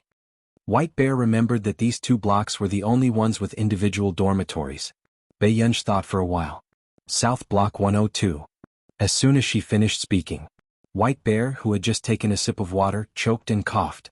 South Block. White Bear's voice trembled a little. The South Block was where the real big shots of the district lived. Moreover, most of the residents in the South District were at the level of the founding fathers of the country. What's the matter? Didn't you get that house? Bei Yunj ate a biscuit lazily. White Bear, was she staying in the staff's dormitory? Why would she get a house?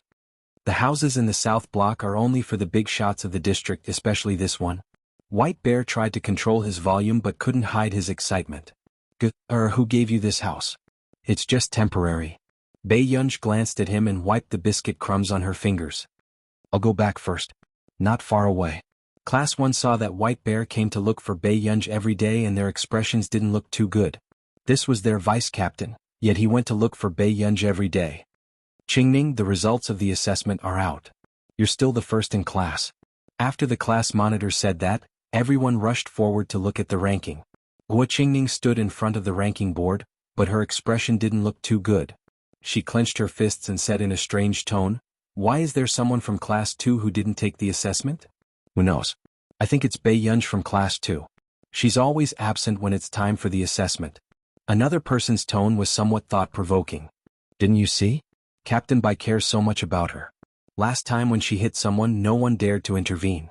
If she's not a backdoor entrant, then what is she?" The students from class 1 were discussing sarcastically. If it's Bei Yunj and He Gaing got first place twice in a row, doesn't that mean Guo Qingning? That person stopped halfway and didn't dare to continue. Guo Qingning's expression was gloomy and she didn't say anything. "What are you talking about? Qingning will definitely be able to get in with her own strength. If Bei Yunj gets in because of her connections, I think this laboratory will be meaningless." Although she heard them say that, Guo Qingning still walked out with a sullen face. At this moment, the boy who had given her the answers last time glanced at the empty corridor and walked to Guo Qingning's side. "Guo Qingning, did you hear that? In this test, we'll rely on our own abilities. If Bei Yunj can get in through the back door, why can't you fight for a fair path for yourself?" Guo Qingning clenched her fists. After a long time, the boy heard her speak. "Where did you hide it?" When the boy heard this, he laughed. Even He Gaing was a little nervous when the real test ended. "Yunj, are you nervous?" Bei Yunj chewed on her candy and played with her phone. "What? Examination. Aren't you nervous about your results? Don't you want to know if you can enter?" After several assessments, He Gaing was on par with Guo Qingning. Naturally, she was under a lot of pressure. Bei Yunj said slowly, "It's expected. Why are you nervous?" He Gaing was speechless. How could this person, who was called to be lectured at least 3 days a week and didn't have time to attend classes, be so confident? "What's your accuracy rate for those questions?" He Gaing asked as she rubbed her hands. 100%. He Gaing was speechless. This was no longer a simple confidence. End of chapter. Chapter 985. He Gaing looked at Bei Yunj for a while and patted Bei Yunj's shoulder. She sighed and said, "It's good to be young."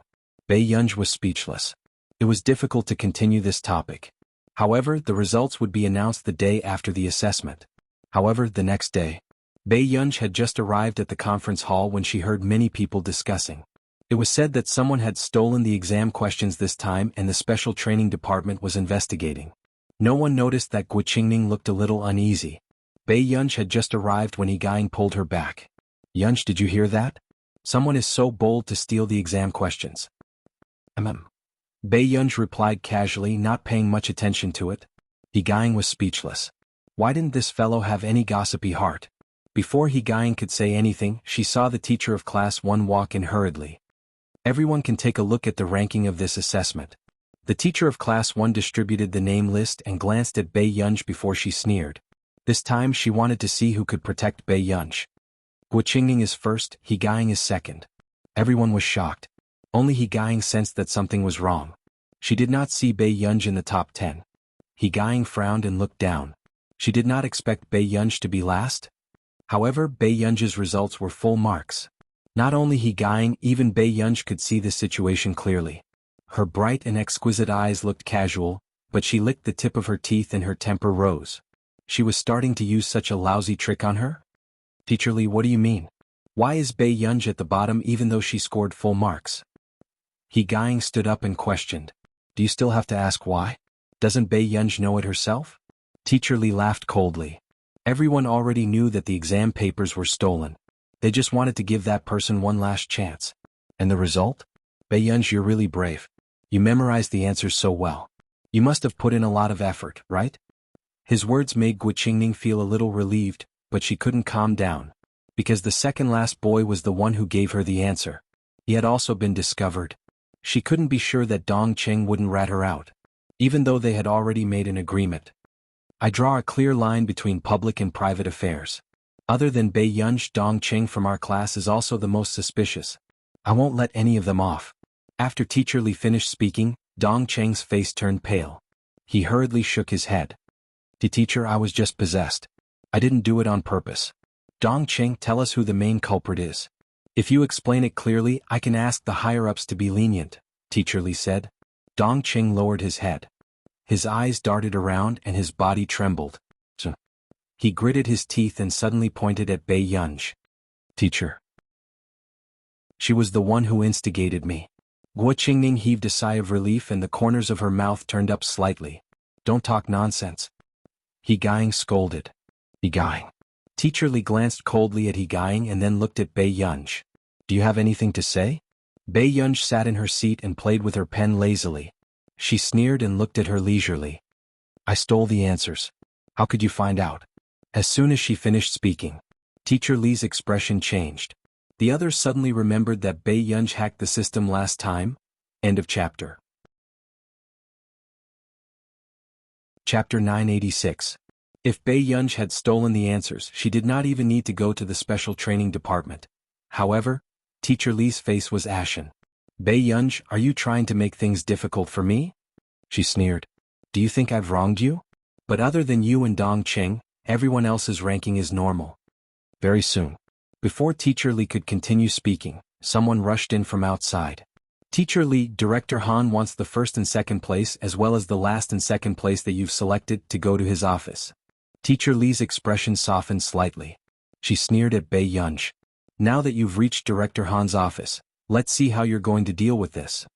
When Guo Qingning heard this, she could not help but feel a little flustered. She clenched her fists tightly. It seemed that someone had to take the blame for this matter. Guo Qingning's gaze swept over Bei Yunj. A dark glint flashed across her eyes. Before she left, she sent a message to her mentor. After these people left, White Bear and the rest arrived. White Bear knew that things had gotten out of hand and hurriedly went outside to make a call. In the office, Director Han. When the questions were stolen back then, we all knew in our hearts. This time we've also agreed to find the culprit. Since the matter is now so clear, do we still need to hesitate? In the entire special training department, Bei Yunj is the only one who scored full marks. In all these years, have we ever had anyone who scored full marks? Teacher Li complained agitatedly. Bei Yunj, do you have anything to explain? Director Han looked at Bei Yunj and asked coldly. He had never thought that Zhong Xinglin's people would have such a bad habit. What's there to explain? Bei Yunj retorted indifferently. Director Han pointed at Bei Yunj and said angrily, Bei Yunj. Bei Yunj licked her lips and sneered softly. It's quite surprising. In all these years in the special training department, no one has scored full marks. He Gaiing, who was originally burning with anxiety, was speechless. Good fellow. At this time, this ancestor was still adding fuel to the fire? Teacher Li's face was a little twisted, but she still sneered and asked, Bei Yunj, you're still stubborn, aren't you? She continued, okay. Now that the top 4 are all here, let's do another mock exam. I'll see if you can still achieve this result. After saying this, Guo Qingning's pupils shrank as she subconsciously clenched her fists. However, just as Chief Han was about to speak, a deep voice suddenly came from the door. What's the matter? Why must you take the test again? Everyone turned their heads and saw Mo Yanjin, the director of the Yunqing Institute of Physics. Director Han stood up and looked surprised. Why is Mr. Mo here? Qingning is the most talented student in our academy and is also this humble one's granddaughter. This time I came here because I heard that there was a problem with the assessment results, so I came to take a look. Mo Yanjin walked over and took Guo Qingning's hand affectionately. She sat down on the sofa as if there was no one else around. Immediately, the others widened their eyes. They didn't expect Guo Qingning to be Mo Yanjin's granddaughter. No wonder Guo Qingning could enter class 1 as soon as she entered the special training class. Of course, this is not Student Guo's problem. Teacher Li immediately smiled and said, Student Guo's results in the special training class are excellent, very outstanding. Qingning has been obedient since she was a child. Of course, I don't think it's her problem. Mo Yanjin glanced at the others. I'm just here to say that the juniors of our Mo family are not to be bullied. End of chapter. Chapter 987. Yes, you're right. Teacher Li hurriedly smiled. That's why we're going to let them retake the exam and see who's the one with the wrong results. Mo Yanjin laughed and asked, why should Qingning be implicated by other people's problems? Guo Qingning heaved a sigh of relief when she heard this. She said softly, Grandpa, I already said that I won't rely on you for this. But you're the younger generation of the Mo family. You have to remember that with Grandpa around, no one can force you.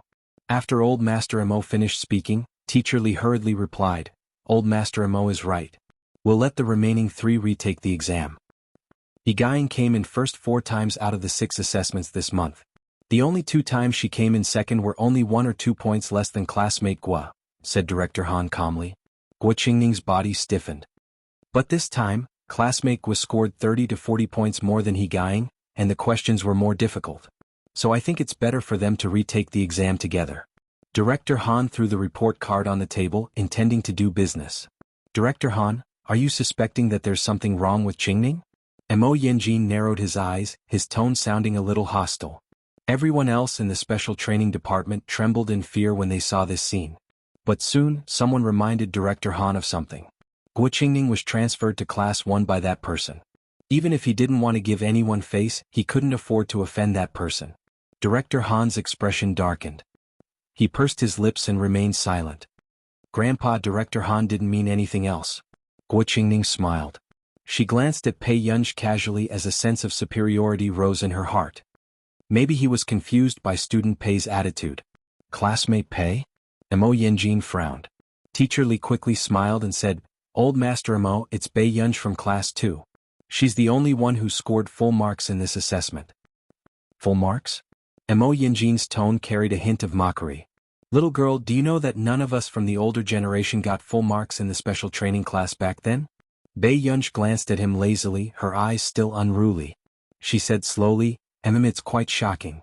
Everyone present was speechless. Yigaing wanted to laugh but didn't dare to. However, among them, Mo Yanjin's expression was the ugliest. So young yet so arrogant. Mo Yanjin placed the teacup on the table and said in a deep voice, I don't want to argue with a junior. However, since someone dared to cheat here, they still had to bear the consequences. Dragging my Mo Yanjin's granddaughter into this? Then shouldn't you at least apologize to my granddaughter? What do you think? Everyone knew what was going on. Mo Yanjin wanted to press her head down and confess to her crime so that Pei Yunj and Yu Yuehan would apologize to Gua Qingning. The main purpose of this was to embarrass Pei Yunj. Gua Qingning glanced at Pei Yunj and smiled. She couldn't help but feel proud. Sir, I don't think Pei Yunj cheated. Yigaing frowned. This student, do you think I'm wrong or do you think I'm not worthy of your respect? Mo Yanjin asked with a cold face. No one dared to offend Mo Yanjin. I'm doing this to teach some people a lesson. Mo Yanjin's eyes were filled with mockery. But then, suddenly, a voice rang out from outside the door with a sneer. I'd like to see who's the one worrying about my loved ones instead of worrying about their own coffin. End of chapter. Chapter 988. As soon as he finished speaking, everyone felt that this voice was familiar and subconsciously turned their heads to look. They didn't expect the person in front of them to be Zhong Shenglin. Zhong, its elder Zhong. Everyone sucked in a breath of cold air. Although many people knew that Pei Yunj was from the Computing Institute, they didn't expect Zhong Shenglin to come in person. After all, Mo Yanjin was Gua Qingning's biological grandfather. However, they had never heard of Zhong Shenglin having a granddaughter. Before everyone could come back to their senses, they saw that there was someone beside Zhong Shenglin. It was actually Professor Yu Guang, the former director of the National Defense First Research Institute. Yu Guang desperately tugged at Zhong Shenglin's sleeve, reminding Zhong Shenglin to pay attention to his image. Unexpectedly, Zhong Shenglin turned to look at him. Yu Guang, if you pull my sleeve again, I'll make you pay for it. Yu Guang, the expression on Mo Yanjin's face froze. She didn't expect to see Zhong Shenglin and Yu Guang. Elder Zhong and Elder Yu are here? Mo Yanjin asked stiffly. Zhong Shenglin looked straight ahead as he brushed past Mo Yanjin and walked to Pei Yunj.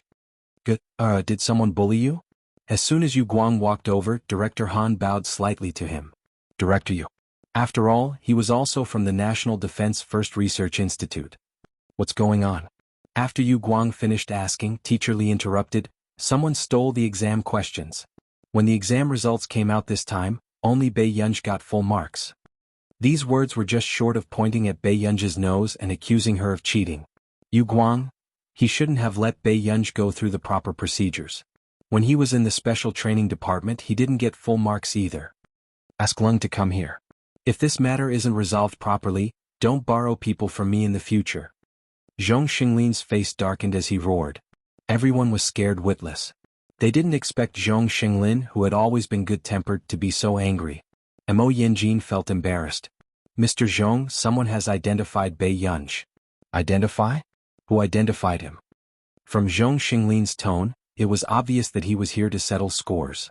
Dong Qing braced himself. Elder Zhong, it's me. Are you very close to Guer? Zhong Xinglin asked indifferently. No. Then why did she follow you to steal the answers? Dong Qing was at a loss for words.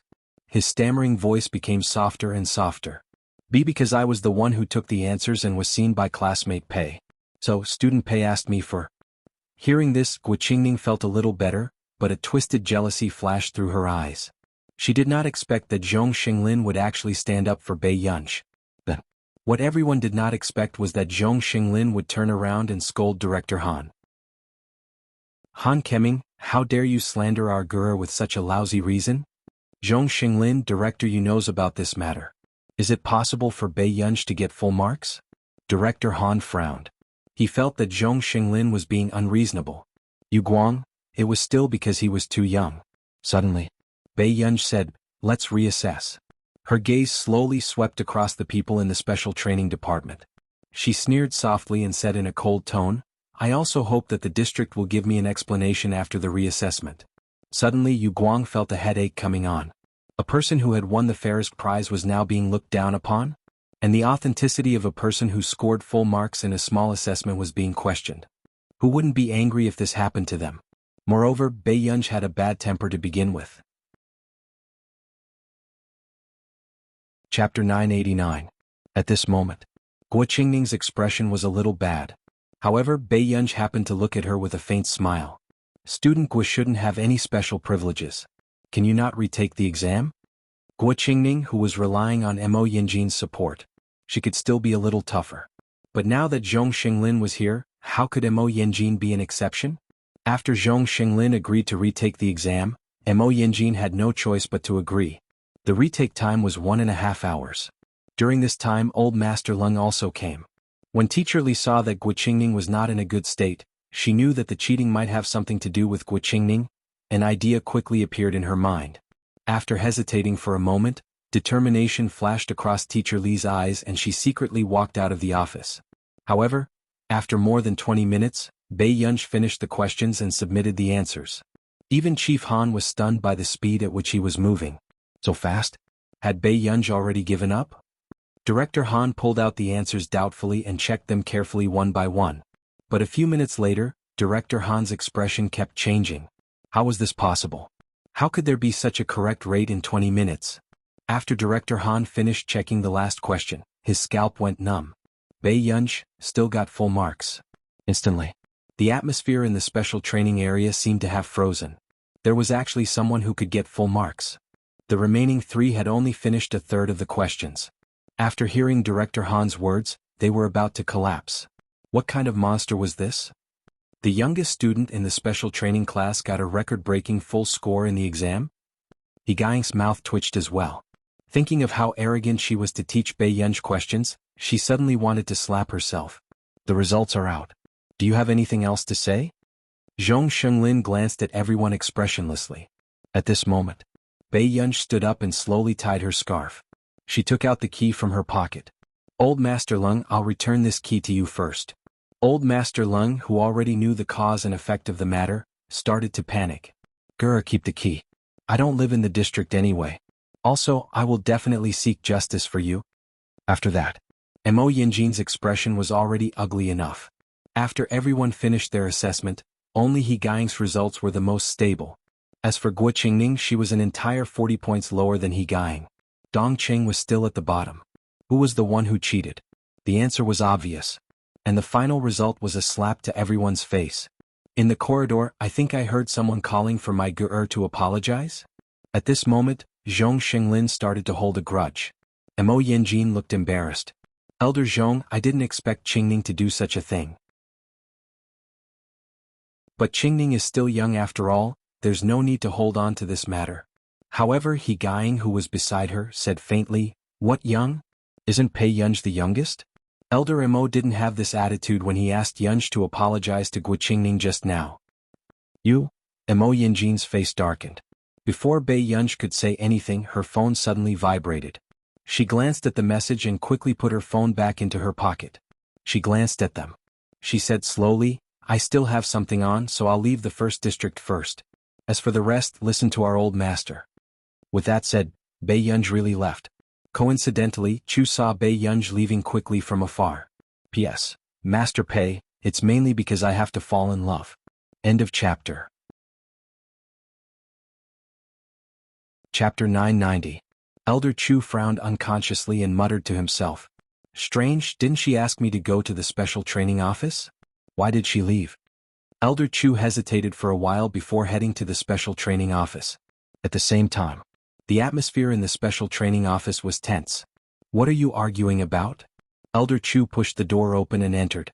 Old Master Lung was stunned. Elder Chu, why are you here? Suddenly, Teacher Li said excitedly, Elder Chu, you're here. The moment she thought of Bei Yunj's attitude just now, the mockery in her eyes disappeared and she smiled respectfully. I was the one who called you just now. It's about student Gua. Teacher Li knew that Gua Qingning was able to enter class 1 because of Elder Chu. Now that Elder Chu was here, Zhong Xinglin and the rest had to consider Elder Chu's identity even if they wanted to cause trouble. Student Gua? Elder Chu frowned. Who is Student Gua?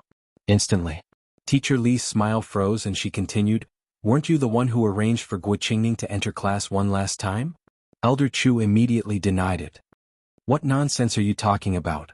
As soon as he finished speaking, the people in the special training office were confused and could not help but look at Elder Chu. Wasn't it Elder Chu who opened the back door for Gua Qingning? This was not a secret in the special training office. Teacher Li was stunned. Elder Chu, but you were the one who personally made the call to arrange this. When did I arrange for Gua Qingning? Didn't I arrange for Bei Yunj? Elder Chu's tone was impatient. However, hearing this, everyone's bodies trembled. Bei Yunj? How did the person arranged by Elder Chu become Bei Yunj? The people in the special training office were stunned. Only then did Teacher Li recall with a pale face that on the day of reporting, other than Gua Qingning, Bei Yunj was also late. So, they had gotten the wrong person that day. Gradually, Gua Qingning's face was also pale and her entire body was trembling. Only then did she realize that the special treatment she received during this period of time belonged to Bei Yunj. Suddenly, everyone also heard He Gu Ying's cold and indifferent words. Aren't you working in the canteen? The teachers in the special training office. ? What was he talking about? Who would dare to arrange for the retired emperor to get food? He Guying. Director Han warned her not to spout nonsense. He Guying stared blankly and carefully probed. Did I make a mistake? But you said last time that you were Yunj's grandfather? Elder Chu coughed lightly when he sensed the gazes around him. I worked in the canteen for a few days. But later that little girl didn't eat in the canteen. At the mention of this, Elder Chu was infuriated. Old Master Lung, suddenly, he completely understood who gave Bei Yunj the canned beef in her hands. Arranged to enter class 1? My Gu-er has an A-rank pass. Why do you need to arrange it? Zhong Xinglin's tone was not very good, and the smell of gunpowder was getting stronger. At this moment, Yu Guang, who was at the side, had already noticed that this was a large-scale battle for favor. Is Bei Yunj one of your people? Elder Chu was stunned. But isn't she only in her 20s? Didn't the Institute of Computing only recruit graduate students and above? Besides, Bei Yunj looked like a bad student. Otherwise, he wouldn't have been so thick-skinned as to open the back door for Bei Yunj. Zhong Xinglin glanced at him, his attitude still cold. I don't want to say anything else. But today, since my girl was almost made the scapegoat, the district must give me an explanation. Otherwise, whoever wants to sign the laboratory contract can sign it. Chapter 991. Scapegoat? Elder Chu turned to look at Director Han. What's going on? I asked you to take special care of her and this is how you take care of her? Director Han's face froze. Elder Chu's eyes were bright as he glanced at the others. His tone was a little cold. So, who was Bei Yunj taking the blame for just now? Instantly, Gua Qingning's face turned pale as she held Mo Yanjin's hand. Grandpa, Elder Chu, this is my granddaughter's fault, but can you do me a favor? Mo Yanjin gritted his teeth and immediately said, I have a student who just joined the 191st laboratory. If the district needs him, I can ask him immediately and arrange for him to come back to work. As soon as he finished speaking, Even the teachers of the special training department were stunned. It was the 191st laboratory in Continent K? That was a place where only the elites of various countries were qualified to be selected. What's his name? Director Han could not help but ask. Hearing this, Mo Yanjin heaved a sigh of relief and smiled. Luo Yan. Everyone had an impression of this person. It was said that he was also very talented. They did not expect him to enter the 191st laboratory. Luo Yan is Qingning's senior brother. The two of them have always had a good relationship. He will definitely be willing to help. Mo Yanjin smiled. He was also certain that the district would not give up Luo Yan, who had already entered the 191st laboratory for Bei Yunj. Framing and cheating in the assessment. I will get someone to make an announcement about this.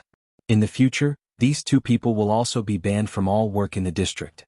Unexpectedly, Elder Chu's attitude was still firm as he said coldly, also, Mo Yanjin, you should know that framing others in a national assessment like this can be held accountable. Instantly, Mo Yanjin's expression changed. He did not expect that even if he mentioned Luo Yan, Elder Chu would not give him face. Elder Chu, a talent like Luo Yan is exactly what our laboratory needs. Before Teacher Li could finish, Elder Chu's cold gaze shut her up. Grandpa, I don't want to go to jail, Guo Qingning trembled and said helplessly. On what basis? On what basis could they let her off so easily just because they thought that Bei Yunj cheated?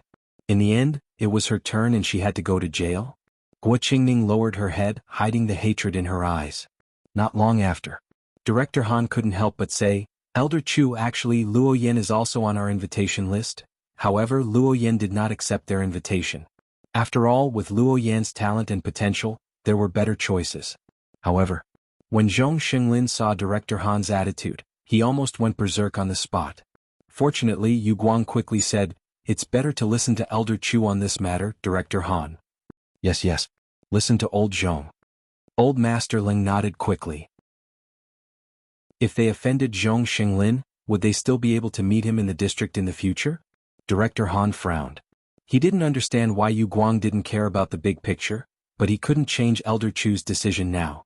When Zhong Xinglin saw that the attitude of the district was not bad, his expression turned slightly better. But facing Mo Yanjin and his grandson, he still sneered, Old Master Mo, we will pursue this matter to the end. If you don't want anything to happen to your granddaughter, I hope you can find some time to come to my humble home and apologize. Mo Yanjin's face was ashen, and she was so angry that her vision turned black. However, he had no choice but to leave with Guo Qingning. Zhong Xinglin, you'll get into trouble if you do this for a junior. Director Han frowned. Chapter 992. Trouble? Yu Guang was almost angered by his former student. He slammed the confidentiality agreement on the table. Look at yourself first. What trouble did you almost cause? Director Han was about to refute, but after seeing the big words on the agreement, he was stunned. Confidentiality agreement? Did he know something he shouldn't know? Why did he have to sign an agreement? These are the conditions for entering the laboratory and the precautions. The special training department has to take care of everything. Yu Guang glanced at him and said expressionlessly. Director Han's body trembled. He stood up suddenly and asked in disbelief and excitement, the winner of the Farisk Prize this year? She actually came to the laboratory? This was not on the same level as Luo Yan. Elder Chu's hands trembled. Are you talking about that super scientific research genius who is under special protection? Even Elder Chu had heard of this name many times. She was not to be trifled with. You flatter me. Zhong Xinglin smiled at him and said with a fake smile, our family has only won a few awards. We can't compare to the people who entered the 191st laboratory. This is a serious assessment for you. If she doesn't get special treatment and gets first place, you will say that she cheated. As soon as he finished speaking, Director Han and Elder Chu reacted not long after. Bei Yunj's? Director Han's body stiffened as if he had been struck by lightning. He had never thought that. She was actually not even 20 years old? He had never thought that. With such an identity, she would actually participate in the laboratory assessment. Entering the laboratory, wasn't this overkill? Elder Chu's degree of shock was no less than Director Han's. He had always thought that Bei Yunj was a typical rich second generation who fooled around. In the end, reality played a big trick on him. This girl was actually the S-level special protection target? usually has a good relationship with Captain Liu and Captain Tan, so she planned to come and help. Zhong Xinglin explained their doubts, but these words were more like a slap to their faces. It was burning and painful. It's true that I didn't consider her special identity. Otherwise, I wouldn't have let Guru suffer here. At this moment. Only then did Chief Han realize that he had almost given up for Luo Yan. No matter how talented Luo Yan was, he had never won any international awards. But it hadn't even been a year since he'd appeared out of nowhere, but he'd already been nominated for 2 international mega awards. Country was racking their brains trying to poach him. But in the end, because of the discrimination of the guest country, he was rejected in a high-profile manner at the award ceremony in Farisk. If it were someone else, would they have the guts to do this? Chief Han's face was stiff and his mind was in a mess. At the district entrance, Bei Yunj kicked the snow around his feet and put his hands in his pockets lazily. The cold wind was still blowing in his ears, but his eyes kept glancing at the entrance of the district. As expected. In less than 5 minutes, a black Lincoln limousine suddenly stopped at the entrance. As soon as the car door was pushed open, the man's straight and ascetic long legs under his suit pants came into view. Soon she saw the man's handsome and noble face. However, just as Bei Yunj was contemplating whether or not he should lure the man in first, a voice suddenly rang out. Suddenly the girl's shy voice sounded from the door. "Mister, what brings you here?" "Bei Yunj, it was better to get him home early so as not to attract bees and butterflies." End of chapter. Chapter 993. Bei Yunj had just walked forward when she heard the man's deep and magnetic voice.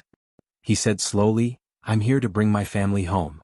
As soon as he finished speaking, the girl, who was originally full of joy, froze. Then, before she could react, she heard the man suddenly say unhurriedly, "Why are you standing so far away, Yunyun?" The girl followed Huashidu's gaze and turned around. She saw an unbelievably beautiful girl. Bei Yunj glanced at him leisurely and walked towards the door without saying a word. It seemed like she did not intend to talk to him. However, the corners of the man's lips curled up.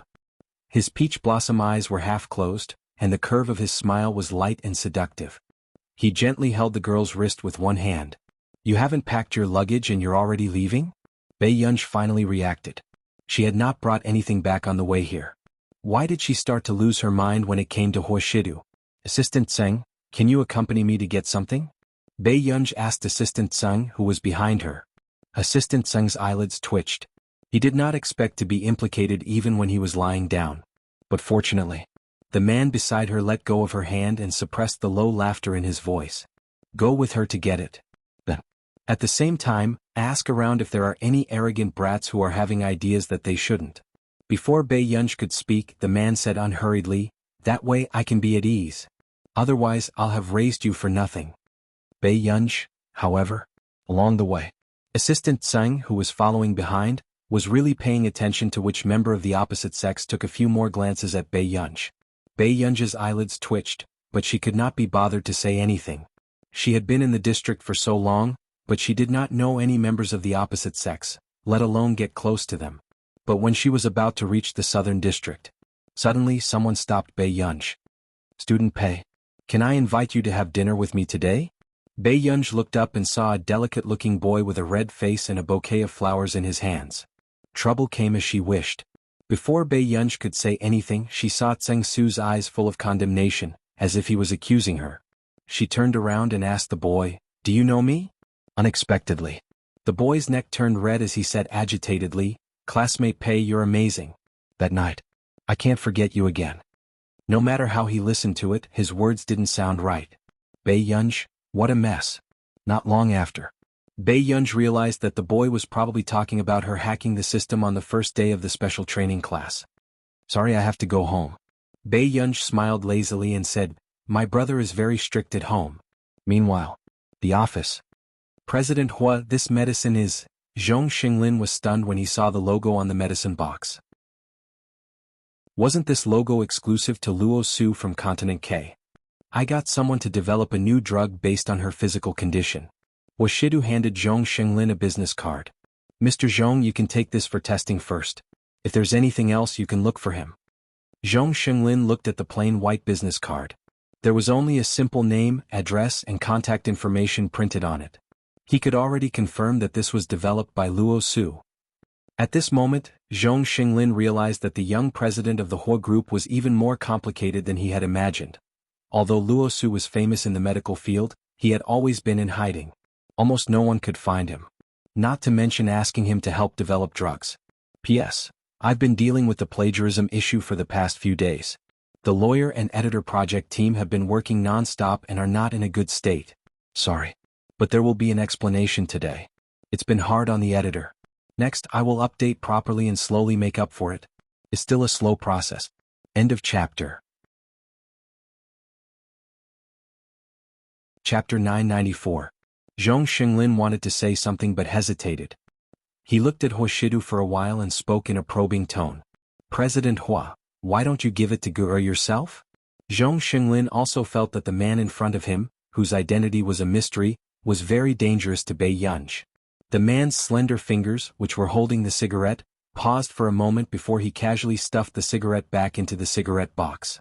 Elder Zhong, I can give the young lady whatever she likes. If she wants to know anything, I won't hide it from her. But since she has her own path, I'll accompany and protect her. There was only one girl in his heart. It would not be too much to spoil her. Huashidu's meaning was very obvious. If Bei Yunj did not intend to tell him, he would not deliberately ask.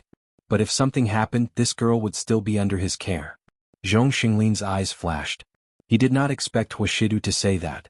On the other side, Assistant Tseng followed Bei Yunj into the southern district. When he opened the door of room 102, his eyelids twitched. Initially, he had thought that with Miss Pei's background, she would definitely not be able to withstand the hardships in the district, especially when she was living in the same dormitory as others. But in the end, Bei Yunj's single room was comparable to a five-star hotel? Others were suffering in the district, but was she here to visit incognito? There's only one suitcase. Bei Yunj pushed out a suitcase that was not full. Assistant Tseng quickly went to take it. But in the next moment, Bei Yunj dragged the suitcase away and suddenly asked lazily, Assistant Tseng, you won't really complain to my brother later, right? Assistant Tseng was stunned. He used silence to respond to Bei Yunj's true thoughts. Bei Yunj? He was really planning to complain about her. Bei Yunj glanced at him lazily and explained patiently, I don't know who he is either. Assistant Tseng nodded desperately and went to take Bei Yunj's luggage. Miss, let me take it. If Huashidu saw that Bei Yunj was the one who carried the suitcase back, he would not be able to keep his job. But then, Bei Yunj glanced at him and dragged her suitcase downstairs. Seeing this, Assistant Tseng chased after her anxiously. His smile was uglier than his crying face. Miss Pei, you should let me take it. Otherwise, I won't be able to answer to Master Du. How are you going to complain about me later? Bei Yunj asked lazily as she dragged her suitcase with one hand and gently put on her black mask with the other. Assistant Tseng? He could tell that Miss Pei was trying to drag him down with her. Assistant Tseng, think about it carefully. I still hold grudges. Bei Yunj's eyes curved into crescents as she threatened him in a casual tone. The corners of Assistant Tseng's mouth twitched. He could only bite the bullet and agree. Miss Pei, I'll listen to you. A short while later. When Bei Yunj walked to the door, she found Zhong Xinglin chatting with Huashidu. She raised her eyebrows. Elder Zhong. Zhong Xinglin glanced at Bei Yunj, who was walking over, and smiled. The matter has been resolved. Someone will come to apologize in a few days. The teachers in the special training department are also being investigated. Don't forget to come to the institute tomorrow. Bei Yunj nodded and replied, okay. However, just as Bei Yunj finished chatting with Zhong Xinglin and walked towards Huashidu. Master Du, that's what I heard when I was over there. Bei Yunj looked up and saw Assistant Tseng complaining. He looked very loyal to Huashidu. End of chapter. Chapter 995. The next moment, Tseng Su turned around and did not expect to see Bei Yunj looking at him with a faint smile. Just as Tseng Su was feeling guilty, Bei Yunj walked towards Huashidu. However, suddenly an excited voice sounded not far away. Brother Hua. Bei Yunj subconsciously raised her eyebrows. In the blink of an eye, she saw a girl wearing a sheepskin coat with two ponytails waving at her. However, to Bei Yunj's surprise, when Jiuan was beside the girl. Are you here to look for your uncle? Huashidu glanced at the girl walking over and asked casually. Wei Huan was Huashidu's distant cousin. She had just entered high school and rarely saw her. Yes. Wei Huan nodded like she was pecking at rice. However, when she saw Bei Yunj beside Huashidu, she immediately became alert. Who are you? Huashidu had lived in the Wei family for a period of time. Wei Huan and Wen Jiuwan had been neighbors for a long time, so Wei Huan had always felt that Wen Jiuwan would be her cousin-in-law. But now, a beautiful girl suddenly appeared beside Huashidu. Wei Huan's mentality cracked. Miss Pei is here too? Wen Jiuwan suddenly asked. Yes. Bei Yunj replied nonchalantly.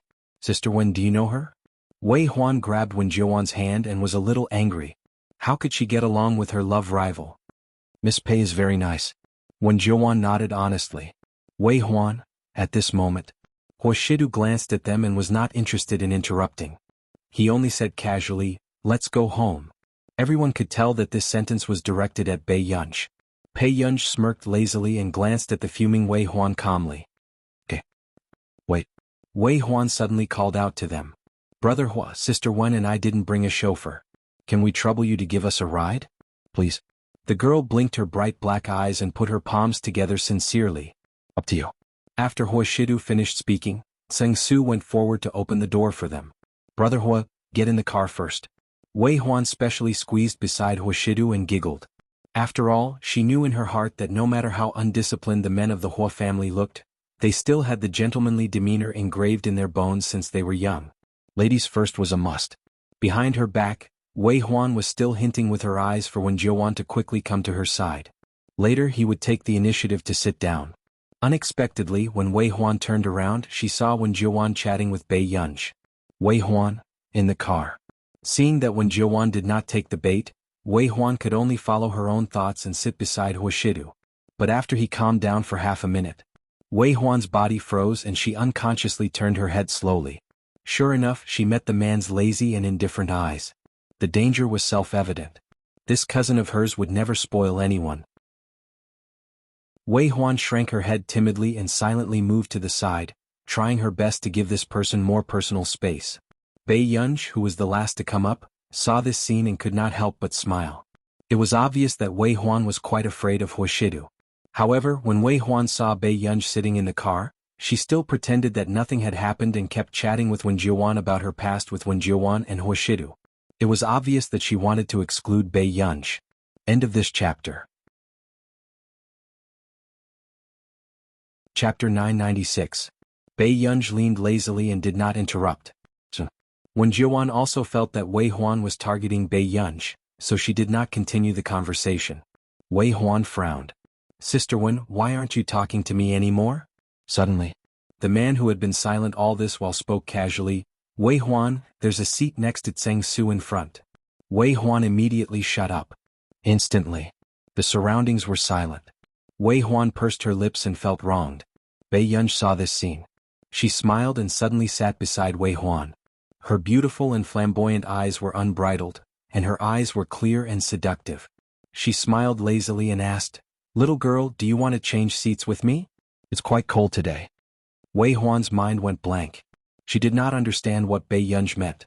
However, when she saw the empty seat next to Wen Jiuwan, she instinctively nodded frantically and immediately walked to Wen Jiuwan's side to sit down.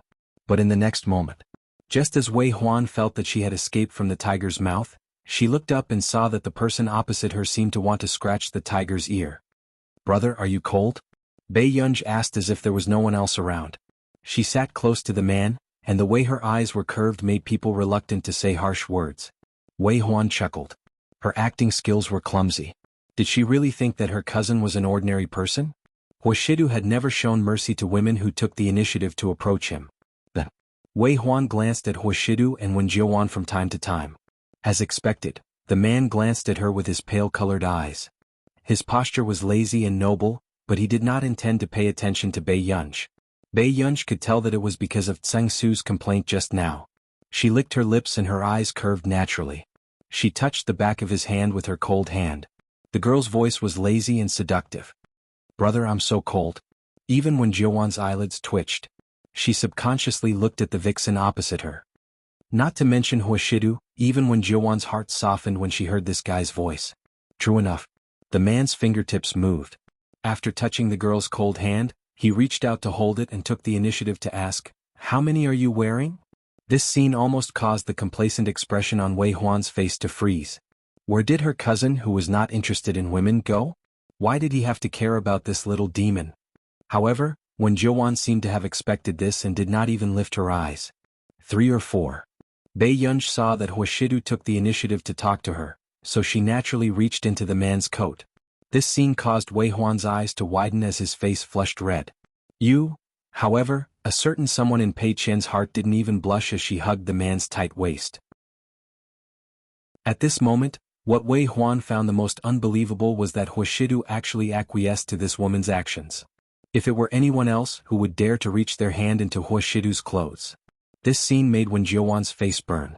She had not expected Bei Yunj to be so bold. Big brother's body is so warm. Bei Yunj took advantage of the fact that there were people around and her hand even touched the man's tight abdominal muscles as if nothing had happened.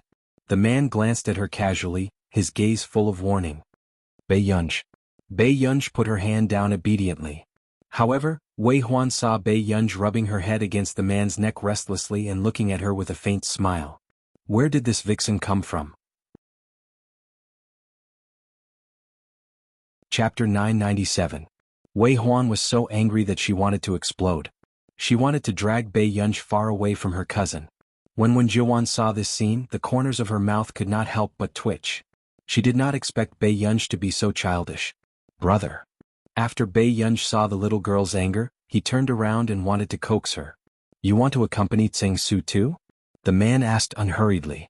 Bei Yunj, why was this D***M man so difficult to coax? Wei Huan also came to deliver her head. Brother Hua, it's Christmas today. Are you planning to go back to the old residence for Christmas? Amo must miss you. It's better for the family to be happy during the holidays. The man's tone was light. How can I be happy with him around? Wei Huan's smile froze. Reality proved that it was better not to talk nonsense with Huashidu.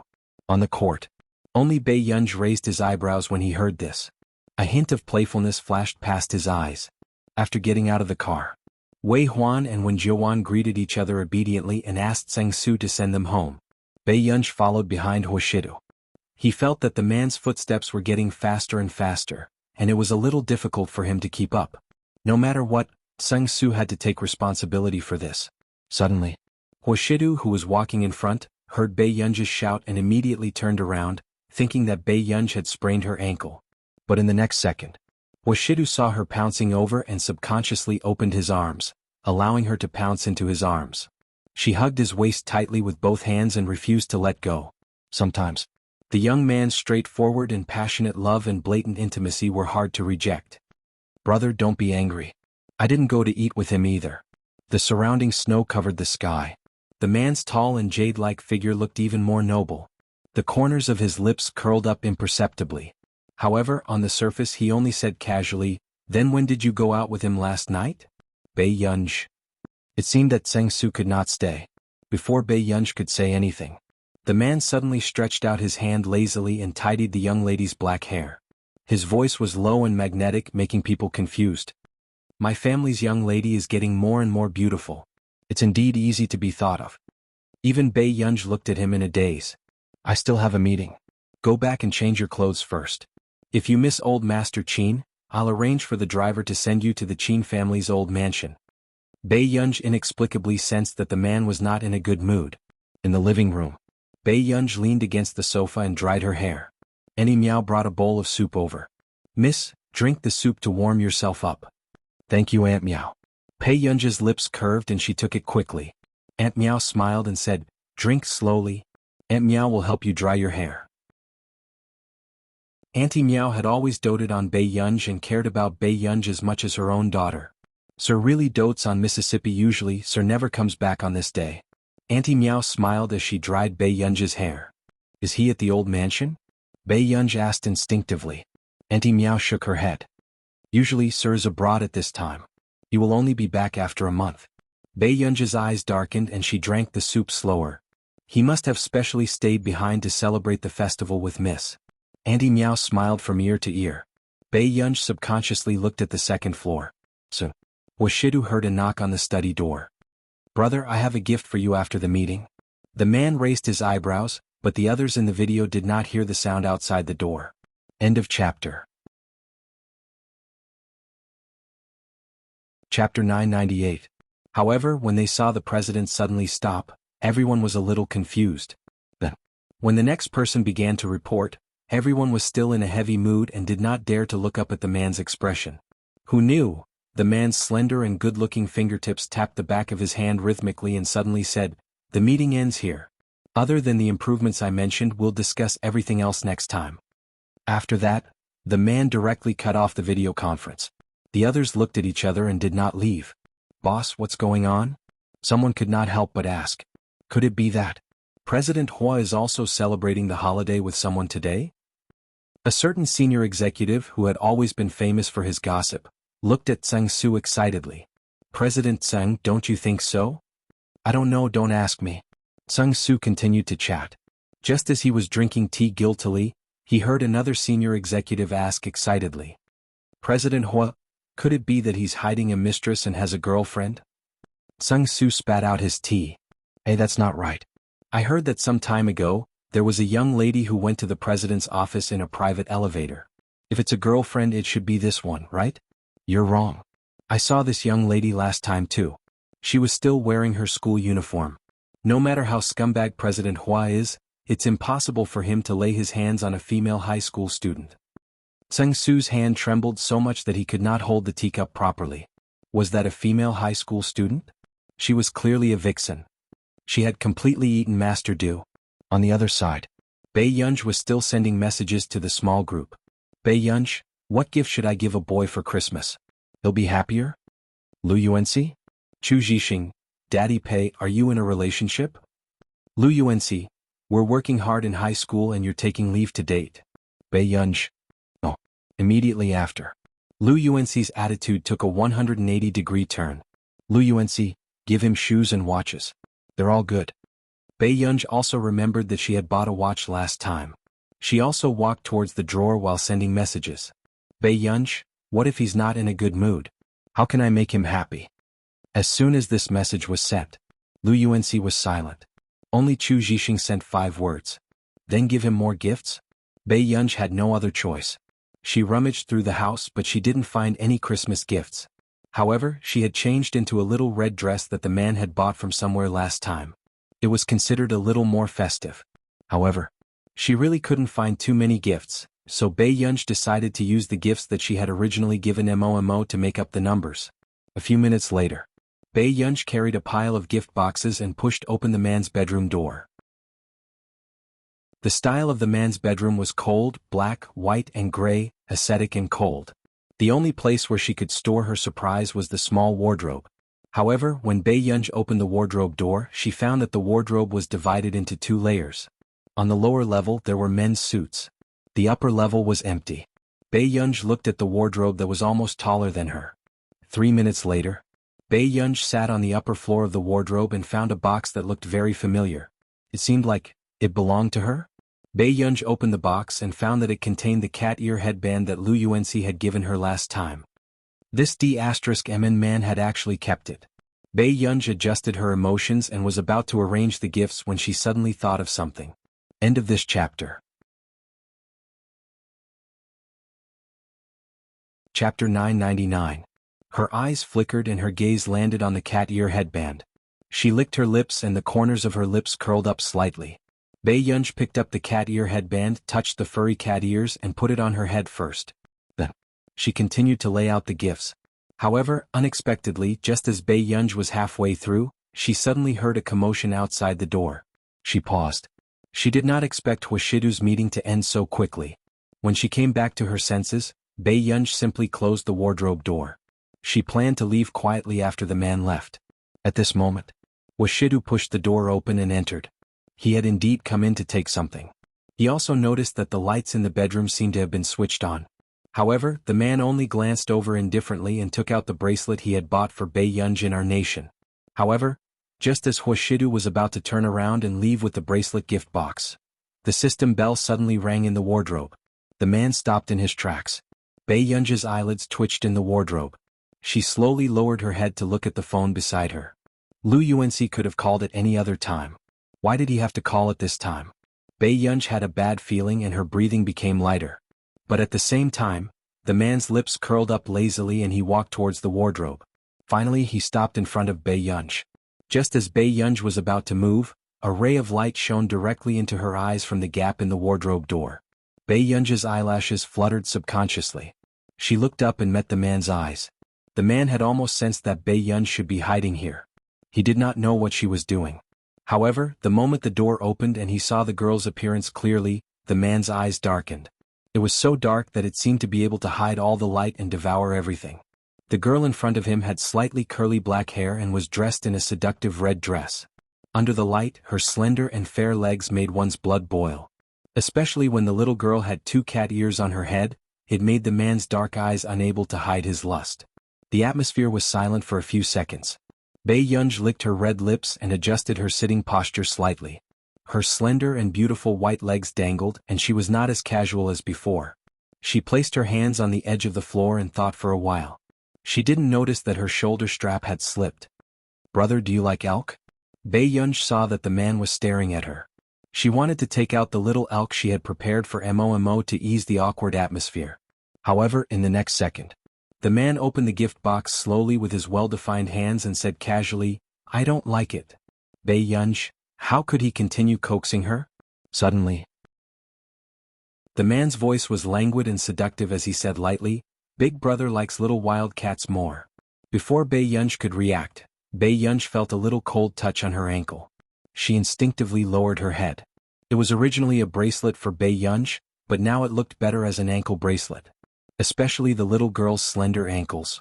The darkness in the man's eyes disappeared in a flash. Bei Yunj looked at the man's lowered eyes. His handsome and noble eyes were serious. However, at this moment, the man was only putting on an ankle bracelet for her. Her heart inexplicably skipped a beat. After fastening it, the man looked up and Bei Yunj's eyes met his dark and unreadable eyes. In addition to some special and burning emotions, there seemed to be some kind of desire. End of chapter. Chapter 1000. Bei Yunj sat in the closet and looked at the man's appearance from this angle. For some reason her heart itched.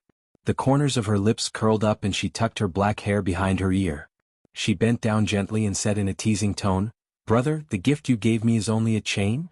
Sensing the young girl's fragrance approaching, the man's lazy eyes still looked refined and lazy, but there was a darkness in his eyes. "No, that's too petty." The young lady was obviously going to torture Hoshidu. Her eyes curved and she looked even more seductive. "I have to find other gifts." At this moment, Bei Yunj bent down and wanted to touch the man's pocket. The man did not stop the young lady from being presumptuous.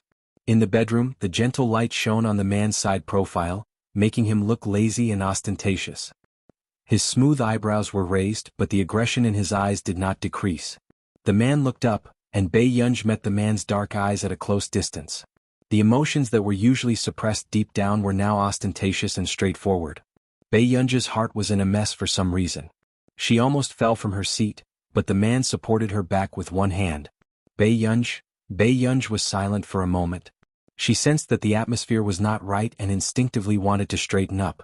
But then, the man quickly grabbed the back of her neck. His warm fingers caressed her flirtatiously, making her feel numb in her bones and her legs go weak. In this position, Bei Yunj subconsciously noticed the man's light red thin lips.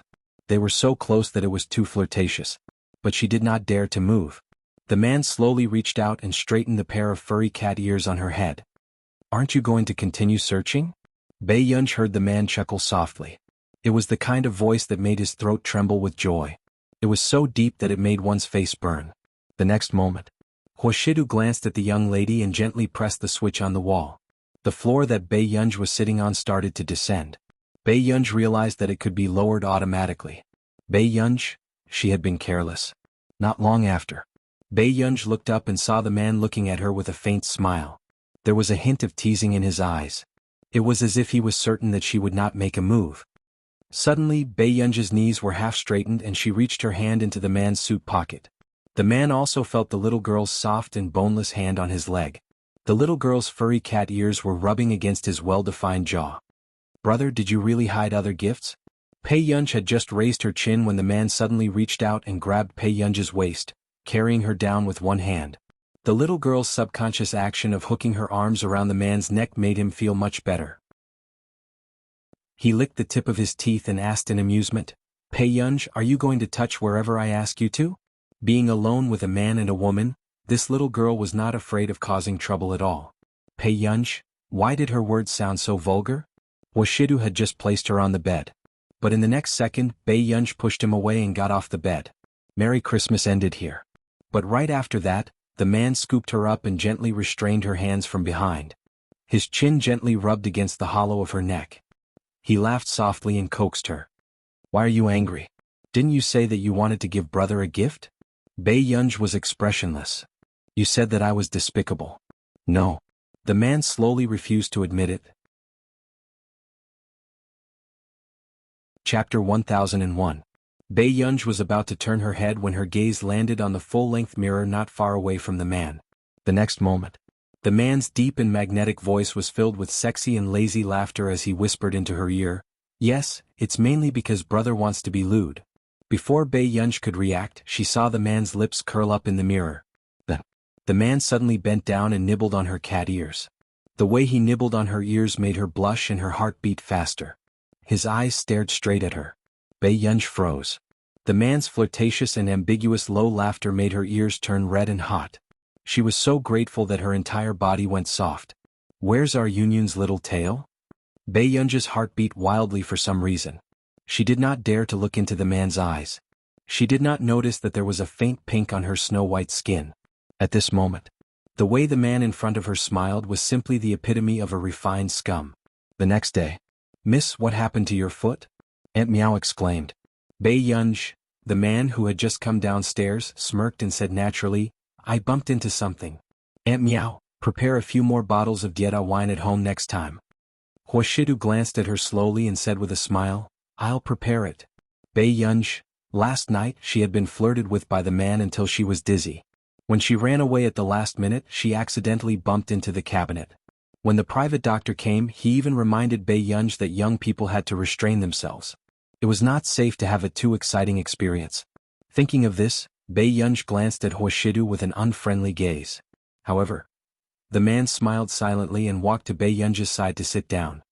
"Yunyun gave brother a present last night. Brother likes it very much."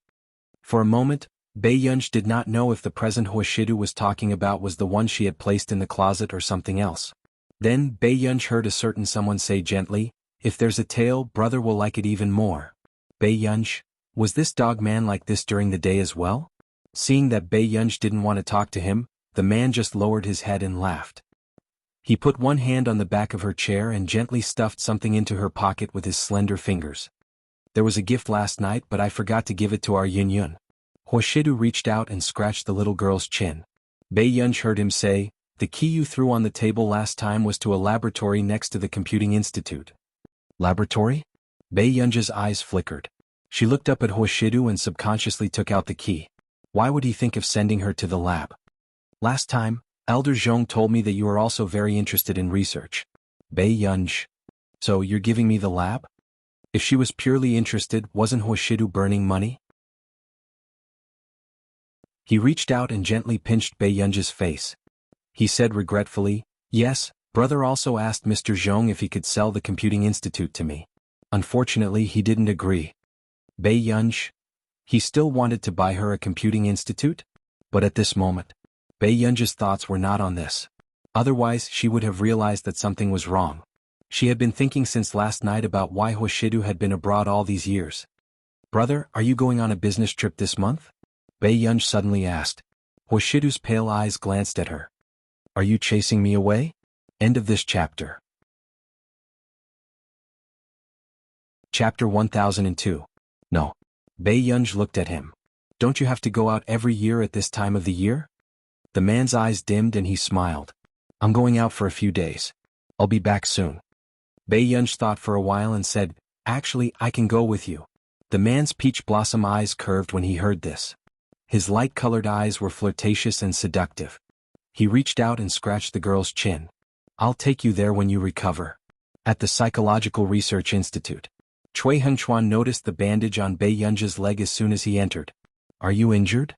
Pei Yunj answered without hesitation, "Yes." Pei Yunj didn't notice any of this. Cui Hengchuan's lips curled up imperceptibly. He walked to the water dispenser and poured a glass of water for Pei Yunj. Then, Bei Yunj instinctively took the water from Cui Hengchuan and she paused. She realized that she didn't seem to be too guarded against Cui Hengchuan.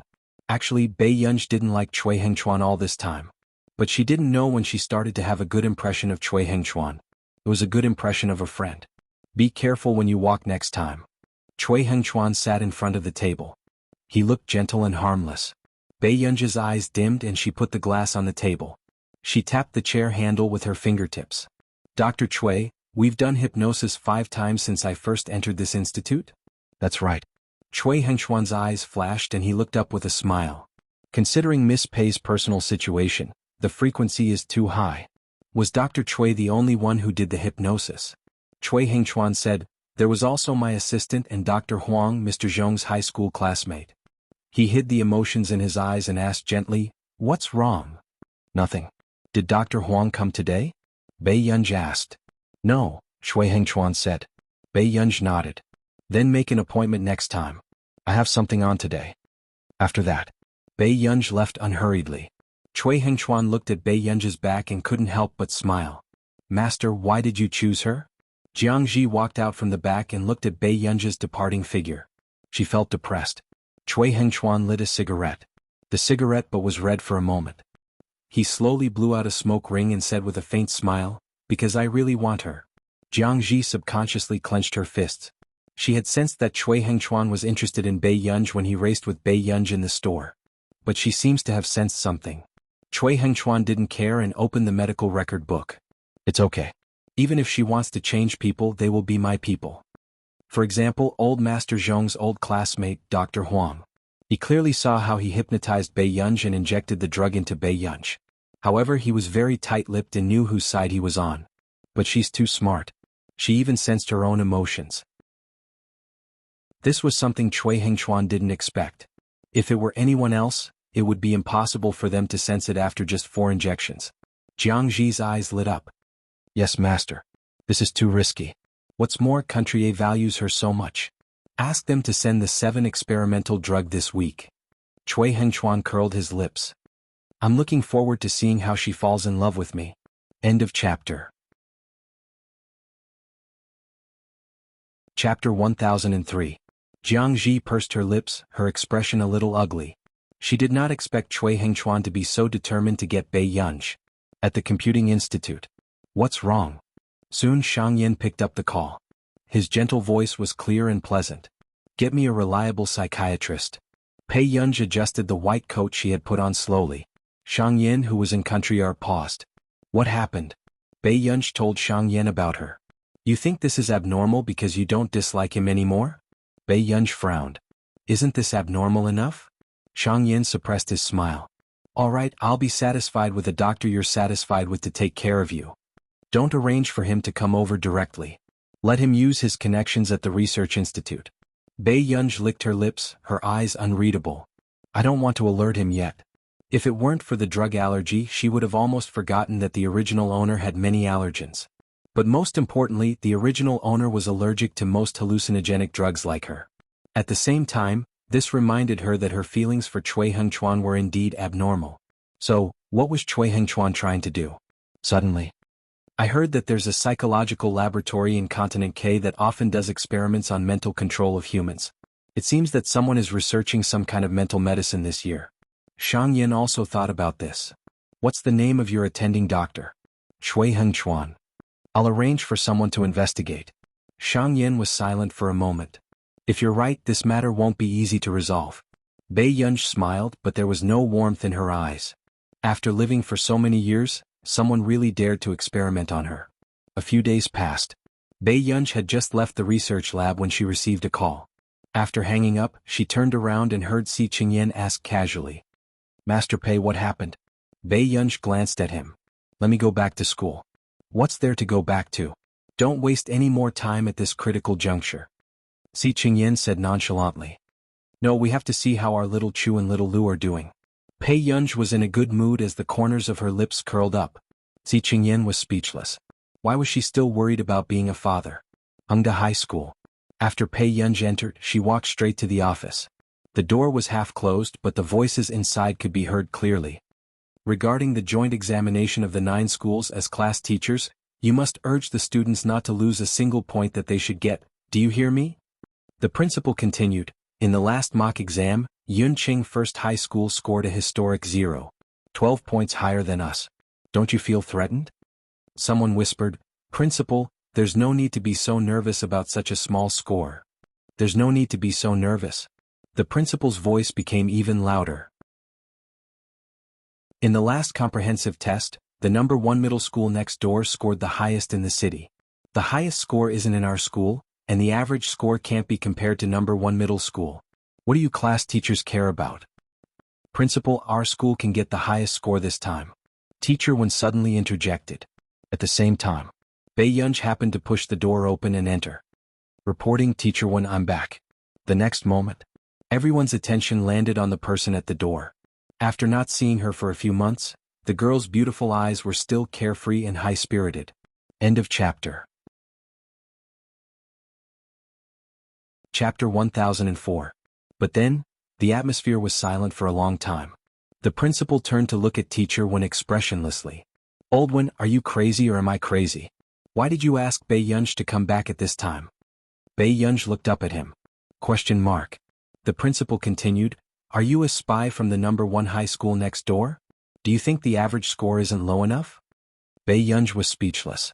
Didn't I ask Ge to come back to win glory for our school? Teacher Wen clarified. When the principal heard this, he was so angry that he pointed at Teacher Wen for a long time, speechless. How many months had it been since Bei Yunj went to class? He was still counting on Bei Yunj to turn the tide. Bei Yunj, go home and stay, the principal turned and said. Unexpectedly, Bei Yunj said slowly, I'm here to take the joint examination. In an instant, the form teachers were silent. How could this teacher and student be so stubborn? Why did they have to go against the principal? The form teacher of class 7 sneered. It seems that Teacher Wen is very confident in his student. Principal, give her a chance. What if she can get first place in the 9 schools? With that said, everyone knew that the form teacher of class 7 wanted to bring up old scores. After all, in the past few months, Leia's scores had improved by leaps and bounds. Leia also got first place in the previous mock exam. And the form teacher of class 7 had always hated Bei Yunj. Everyone knew that. This time it was a good opportunity for her to slap her in the face. The principal looked at the form teacher of class 7 and frowned. But then, Bei Yunj asked, when is the exam? 2 days later, Teacher Wen said. The principal's face turned green when he heard them echoing each other.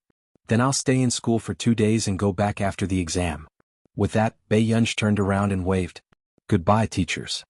The form teachers were speechless. They hadn't seen this guy for a few months, but he was still as wild as ever. Year 3 Class 1. It's over. Our school's average score can't be compared to the number 1 middle school next door. We'll probably have to add another hour to the evening self-study session. The students in the class leaned back in their chairs dejectedly. Then we'll have to work at least 2 more hours, another person muttered. Didn't their class always drag them down when it came to the average grade? Number 1 high school is too strong now. What can we do? The first place in our grade can only be ranked 3rd in their school. Immediately after, someone said sneakily, who do you think will get first place in the joint examination of the 9 schools this time? I bet on Zhou Han from number 1 middle school. It might be Leia too. Her points have been increasing at a terrifying rate recently. It's also possible for Song Yao from number 1 high school. She's only 2 points lower than Zhou Yu. Everyone was talking about it. Suddenly, when someone saw the figure at the door, his eyes lit up and he exclaimed, Master Pei. Are you stupid? Master Pei isn't even back yet and he's still in first place. After saying that, the boy reached out and slapped his desk mate. But suddenly Chu Zhixing stood up. Master Pei. At this moment, everyone realized that something was wrong. When they looked at the door, they saw a girl wearing a loose sweater with a red and white knitted design. Her black hair was loose and she was so beautiful that people couldn't come back to their senses. Why are you back? Chu Zhixing was a little incoherent, his eyes filled with joy. I'm here to attend classes for 2 days and get first place for Hengda. Her tone was slow, but no one dared to forget this person's terrifying operation. After all, she was a big shot who could still be in the top 3 of the grade even if she gave up on the exam. End of chapter. Chapter 1005. The The people in Class 1 felt proud and couldn't help but be excited. There's going to be a good show this time. It's a fight between immortals. What do you mean by immortals fighting? Another round-faced girl bit the cap of her pen and looked at Bei Yunja's lazy side profile.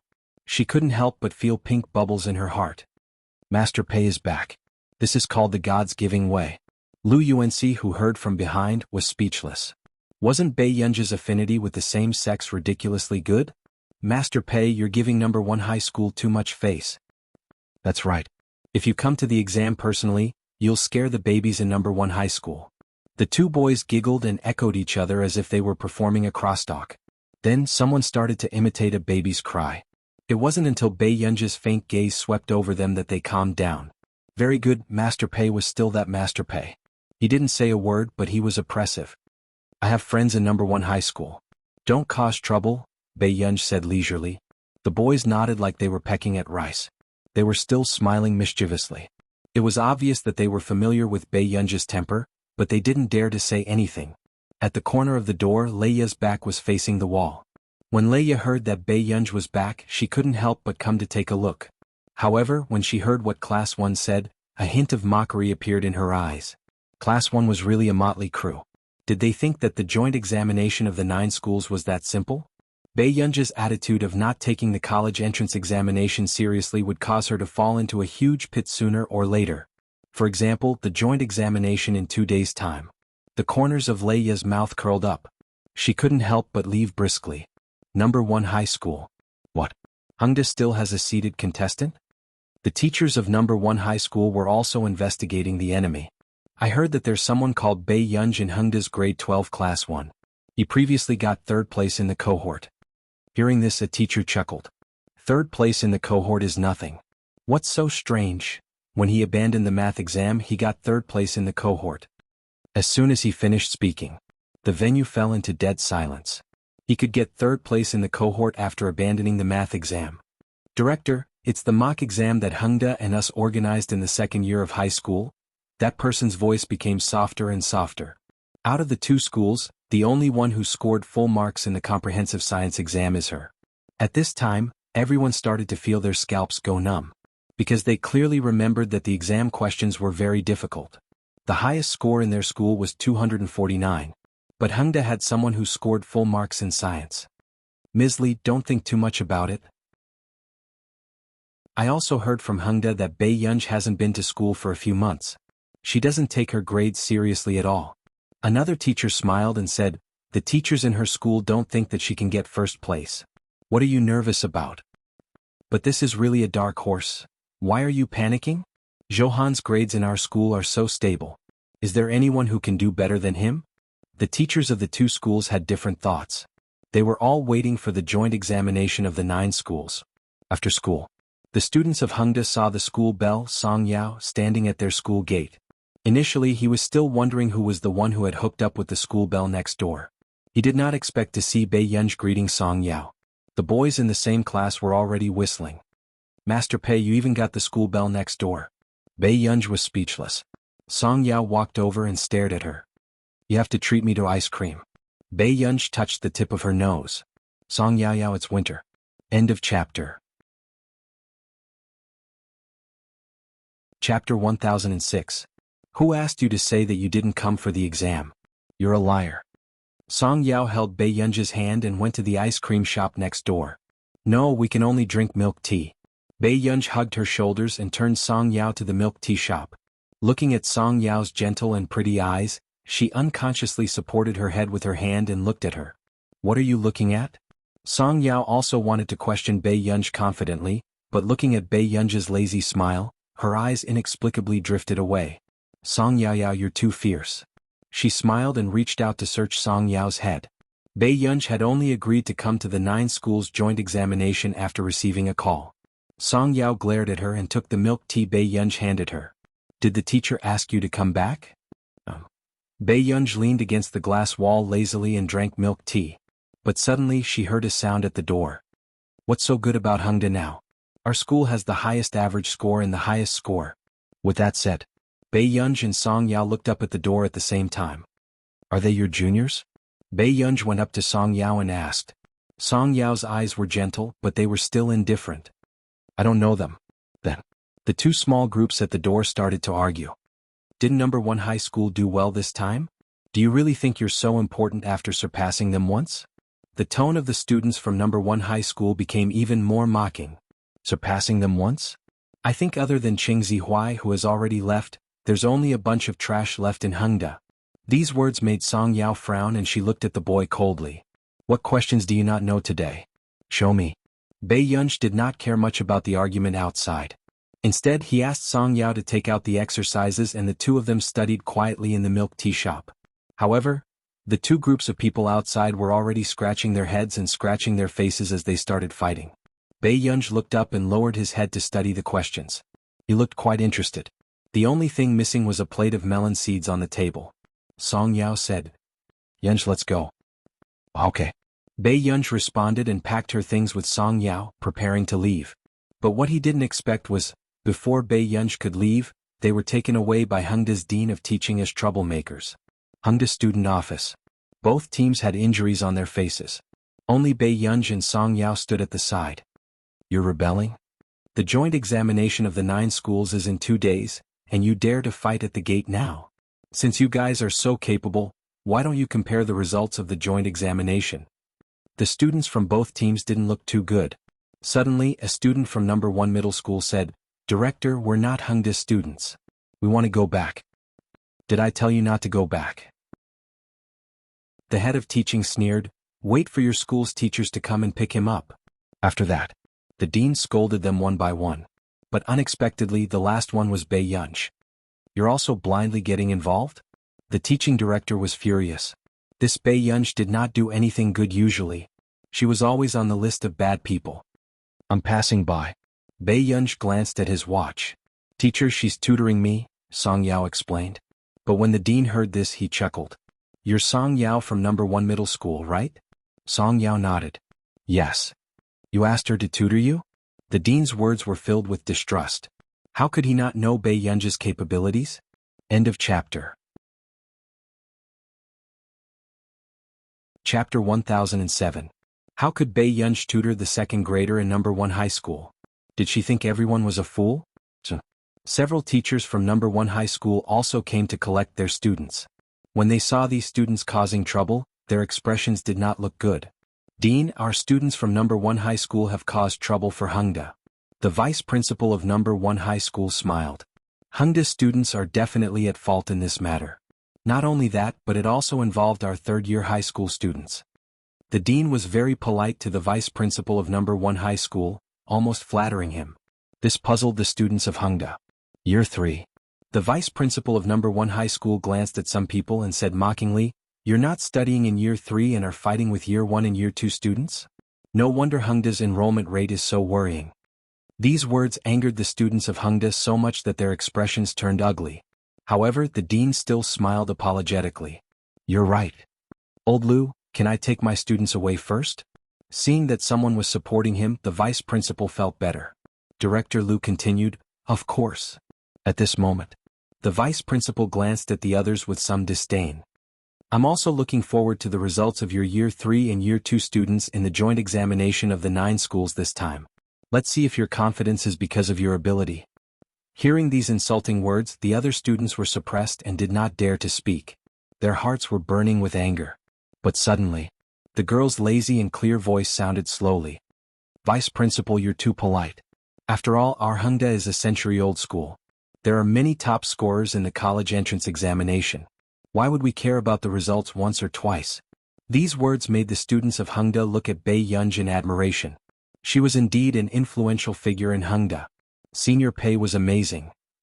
Bei Yunj. Director Lu's expression changed. Song Yao, who was beside him, also knew that if she wasn't in number 1 high school, Bei Yunj's words wouldn't have been so nice. You're Bei Yunj? When the vice principal heard this familiar name, he asked in an unfriendly tone. Bei Yunj glanced at him lazily, having no intention of replying to him. This made the vice principal's expression darken. He had been in number 1 middle school for so many years. Who dared to give him attitude? Lu Ginghui, the students of your school are very courageous. The vice principal flew into a rage. Vice Principal, Bei Yunj is like this. She treats everyone like this. Director Liu had been secretly currying favor with the leaders of number 1 middle school and wanted to transfer to number 1 middle school. Of course, he did not want his career to be ruined because of Hengda's students. Suddenly, a voice came from the door. Principal, the directors of your school are quite unique. They don't protect their own students externally, but they are united internally? Everyone turned around and saw the principal of Hengda walking in with a handsome young man. Professor C has a good eye. The principal's gaze was so dark that Director Liu did not dare to look him in the eye.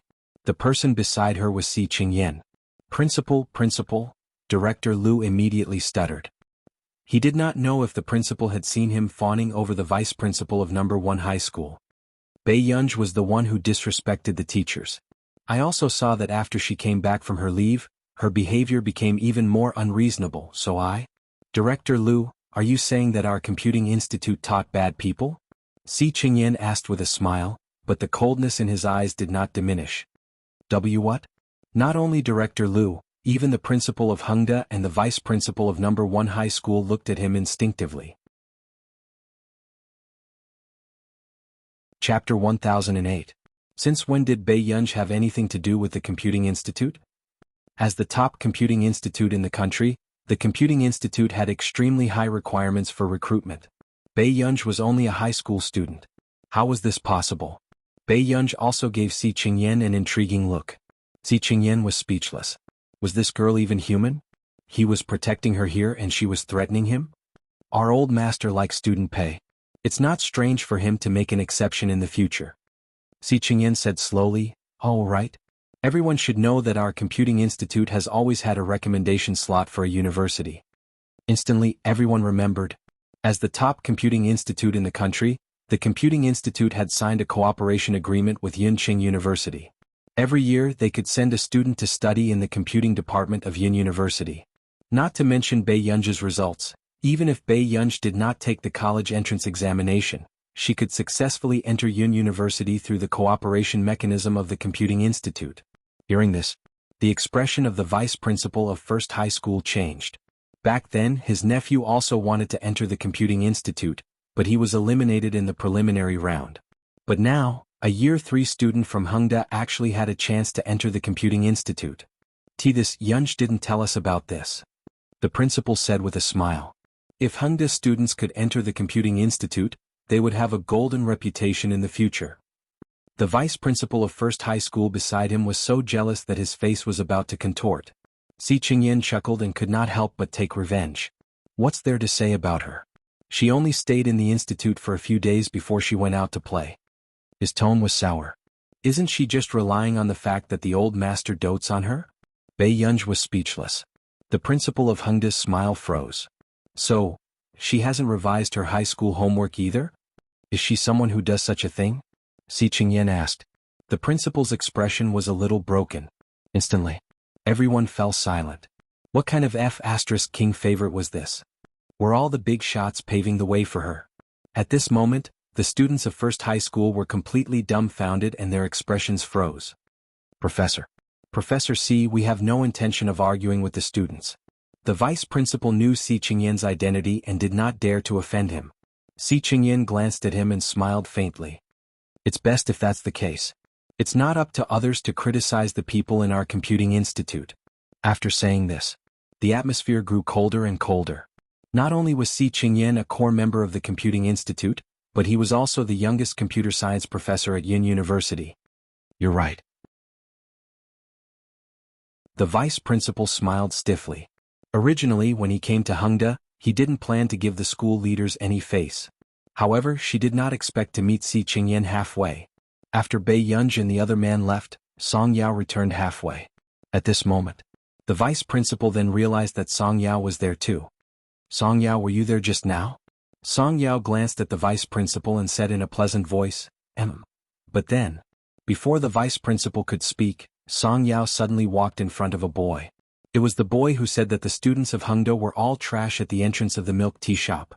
Song Yao's smiling eyes were still reserved and gentle. She said gently, Do you think you're not a good-for-nothing? Instantly, the boy's expression was ugly. The vice principal also warned, Song Yao, I have something on the day after tomorrow. I'll apply for leave and give up the exam, Song Yao said calmly. Song Yao, what do you mean?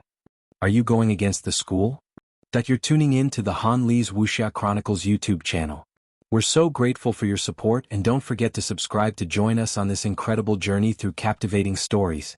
Your generosity through donations truly makes a world of difference, as it's the primary source of revenue that allows me to expand and enhance this channel for you. Thank you from the bottom of my heart for being a part of this adventure.